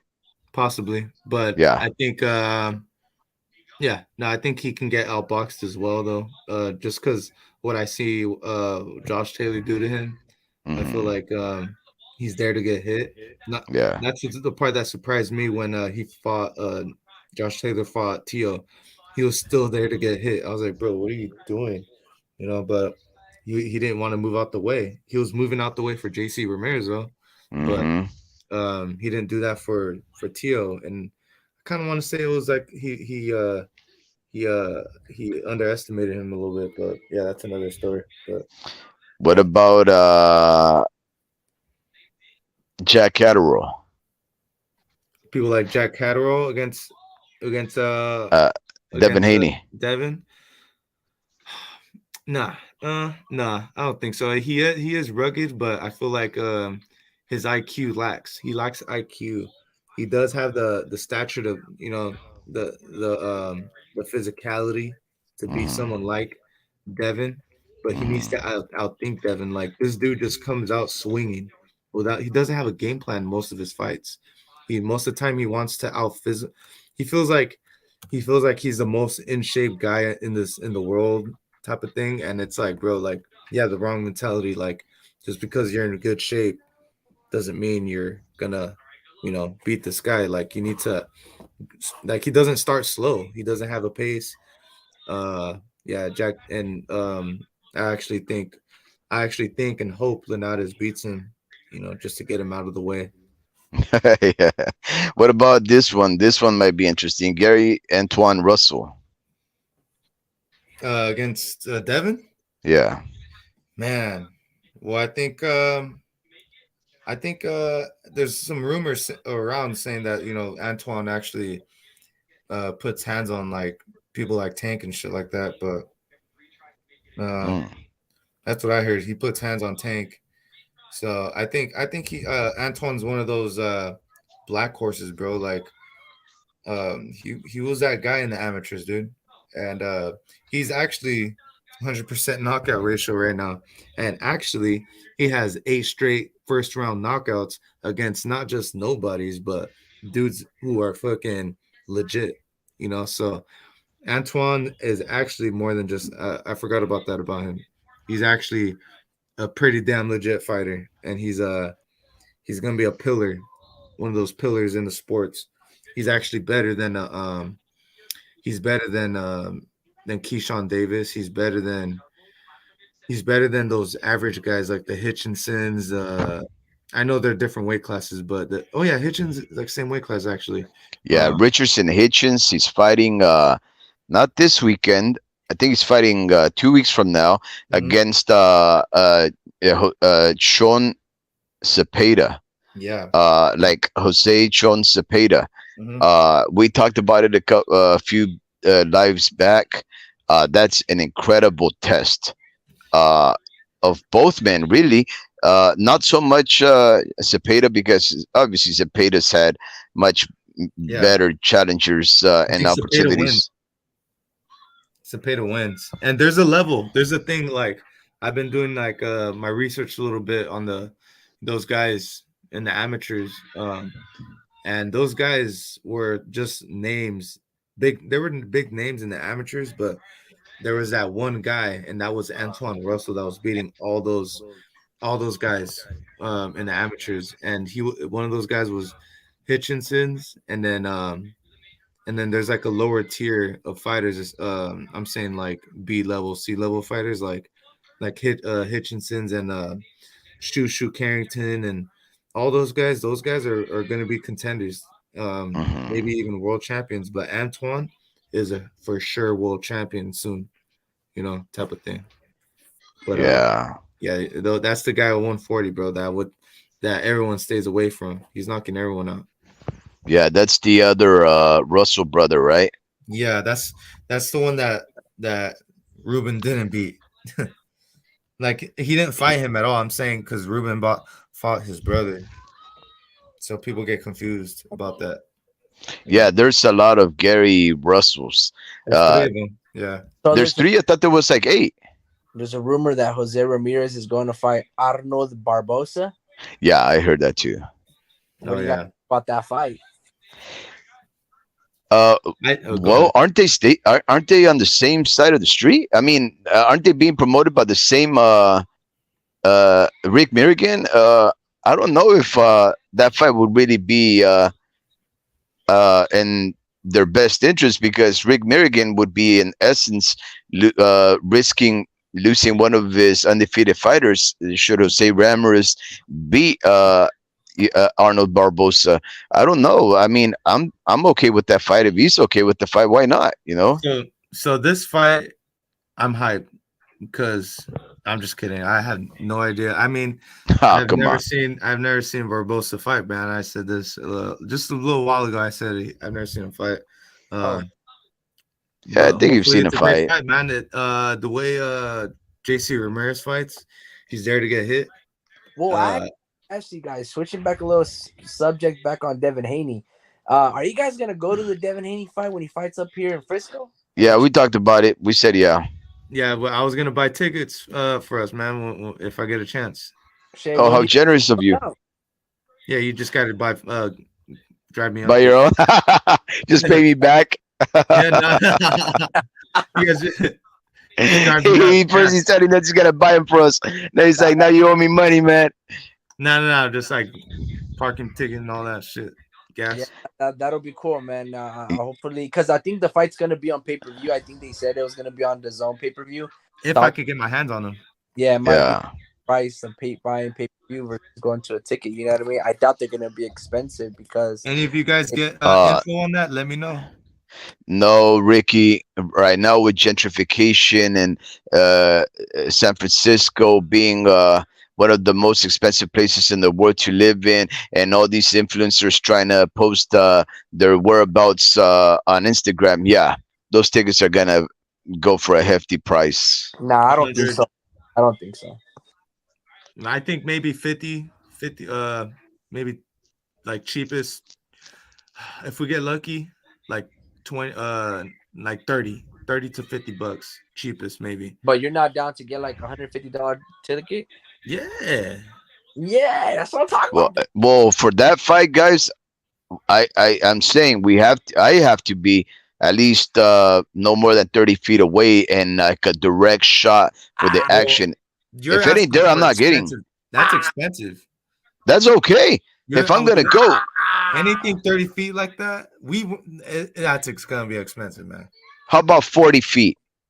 Oh, I don't know about. I mean, I don't know about feet wise, but it just depends. Look, I'm used to whenever I go to a Giants game, I get the suites. Well, there's a thing. It's at the Warriors. Almost 30 feet, bro. 30 feet is 10 yards, bro. Yeah, that's like you're almost. That's okay. Judges. That's okay. You're like no, dude, stop. They don't have to. They're not gonna even know I'm there. You're not that guy. You're not that guy, pal. Well, look, I'm willing to pay $400. What? Bro. What? Bro. You stop the capping, bro. I will end the live right now, bro. Shut your ass up, bro. No, but I'm not gonna sit on a nosebleed to watch little tiny Let me guys ask you moving this. Let me about. ask you this. Are you trying to get sucked in by the nostrils of Devin Haney, or do you want to get a good picture of Eddie Hearn? Wow. Hey, Why would hey, you? you should do that. You should make an edit like that. Nope, Yes. nope, nope, nope, nope, nope, Nah, Everyone just nope, fucking getting nope, around. no. He's got the Nah. LRB nostrils. Nah, just fucking around. No. Hey, yo, No, yo, come on. Are you trying to get a good close up of Eddie Hearn, bro? Because I know No, you I'm got the trying to get a Astros good running. close-up image of the. I'm trying to get good visuals. You see, that's what I'm Okay. trying to do. I'm not trying to. I'm not trying to watch. You're trying No, to I'm. smell. You're trying to smell Eddie Hearn's hair. You guys just want to be in the big old mix, right? I want to watch the fight. You guys just want to be like, oh, I'm surrounded by a bunch of people. I'm having fun. I'm in the. No, No, I don't care that's about the why moment. you I were. care about watching the fight. That's I why want me to. and you were saying, bro, I think we'll just get the $30, $50 nosebleeds, and then you're like, hey, I'm over here.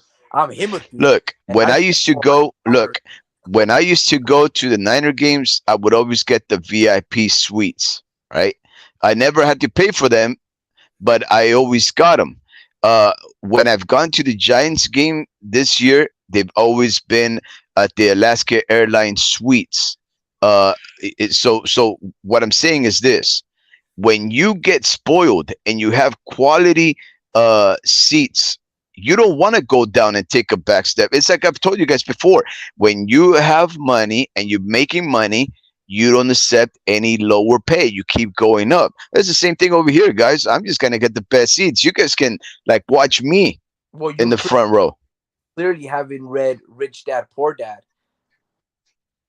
I've never been You poor dad. so oh, Yo, all right, man, I'm just giving you guys crap now. same All thing right, that then.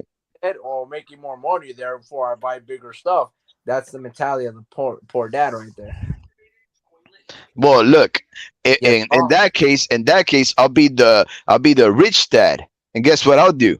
I'll sit right here at home, save myself the gas, save myself the ticket price, and just pay $60 and watch it pay per view, and snap open jarrito Mexican beverage But while I'm here. what if I get to be like tell my cousin Pone and be like, hey Pone, tell your boy Amari Jones if I can get access to like the locker room and all that shit. Question, You know? Drew, Amari Prince Jones going to be fighting on that undercard? Yeah, he is. Really? Yeah. Wow. No, he's gonna fight on the undercard, but I want to ask my cousin because my cousin went to high school with Amari Jones, and he's pretty cool with him, but he goes to almost all his fights, and except the one in Australia, but my cousin literally gets access to like the locker room sometimes, and he'll get like tables. You know how Ruben Villa's fight, they had like tables and all that. The families were there. Yeah. Yeah, he gets those tables. Like he'll get one table for his family. Okay, guys, listen. We'll see. I I gotta catch the red eye to New York in a bit. So what I'm gonna hey, listen, guys, you guys ain't doing your job right. Did What? you know that Ruben Villa was talking to the people and signing autographs right here at the Northridge Mall? Come on, guys. There's listeners here like Mr. Vince Vargas who really appreciate fighters like Ruben Villa Drac the fourth. You guys could have just social media the guy and just reported on something, but that was today, guys. But they go to it. Who The Ruben Villa right there at the mall. did I go to? No, I was busy. Yeah, same. I had to go to work, but yeah, Hey, Ricky boy, homie Ricky, I gotta go to sleep because I got that red eye to New York. So Drew, I know he hopped out. So it's always a pleasure having all of you guys out here. Always a pleasure, running into Mr. Vince Vargas, Soul Dry, the homie Ricky, of course, Larry Liston, and every other one of our listeners who never hops on, who never chats, but it's just right there doing their work as we're just putting on their ear. We appreciate every single one of you. If you guys have any comments, questions, whatever, always send us your questions, your queries, your opinions. We're all for them. Yeah, absolutely, man. Thank you for hopping on, man, and holding it down. Absolutely. Have a good night, guys. Yeah, same here, Vince. I was watching the Night game, so I could. Yeah, Uh, they played amazing. They played amazing. they We'll did talk, good. but yeah, man, that team is looking dangerous. Obviously, you probably watched the Cowboys game too. They completely dominated the Giants in that rain over there in New York. So hopefully, your travels to New York speed is yeah, stay safe, man. Because yeah, I've been seeing social. The New York Yankee Stadium is over flooded with water. It looks like like a fucking raging waters from San Jose. Looks like a theme park. But on that note, guys, have a good night, and I'll see y'all probably tomorrow.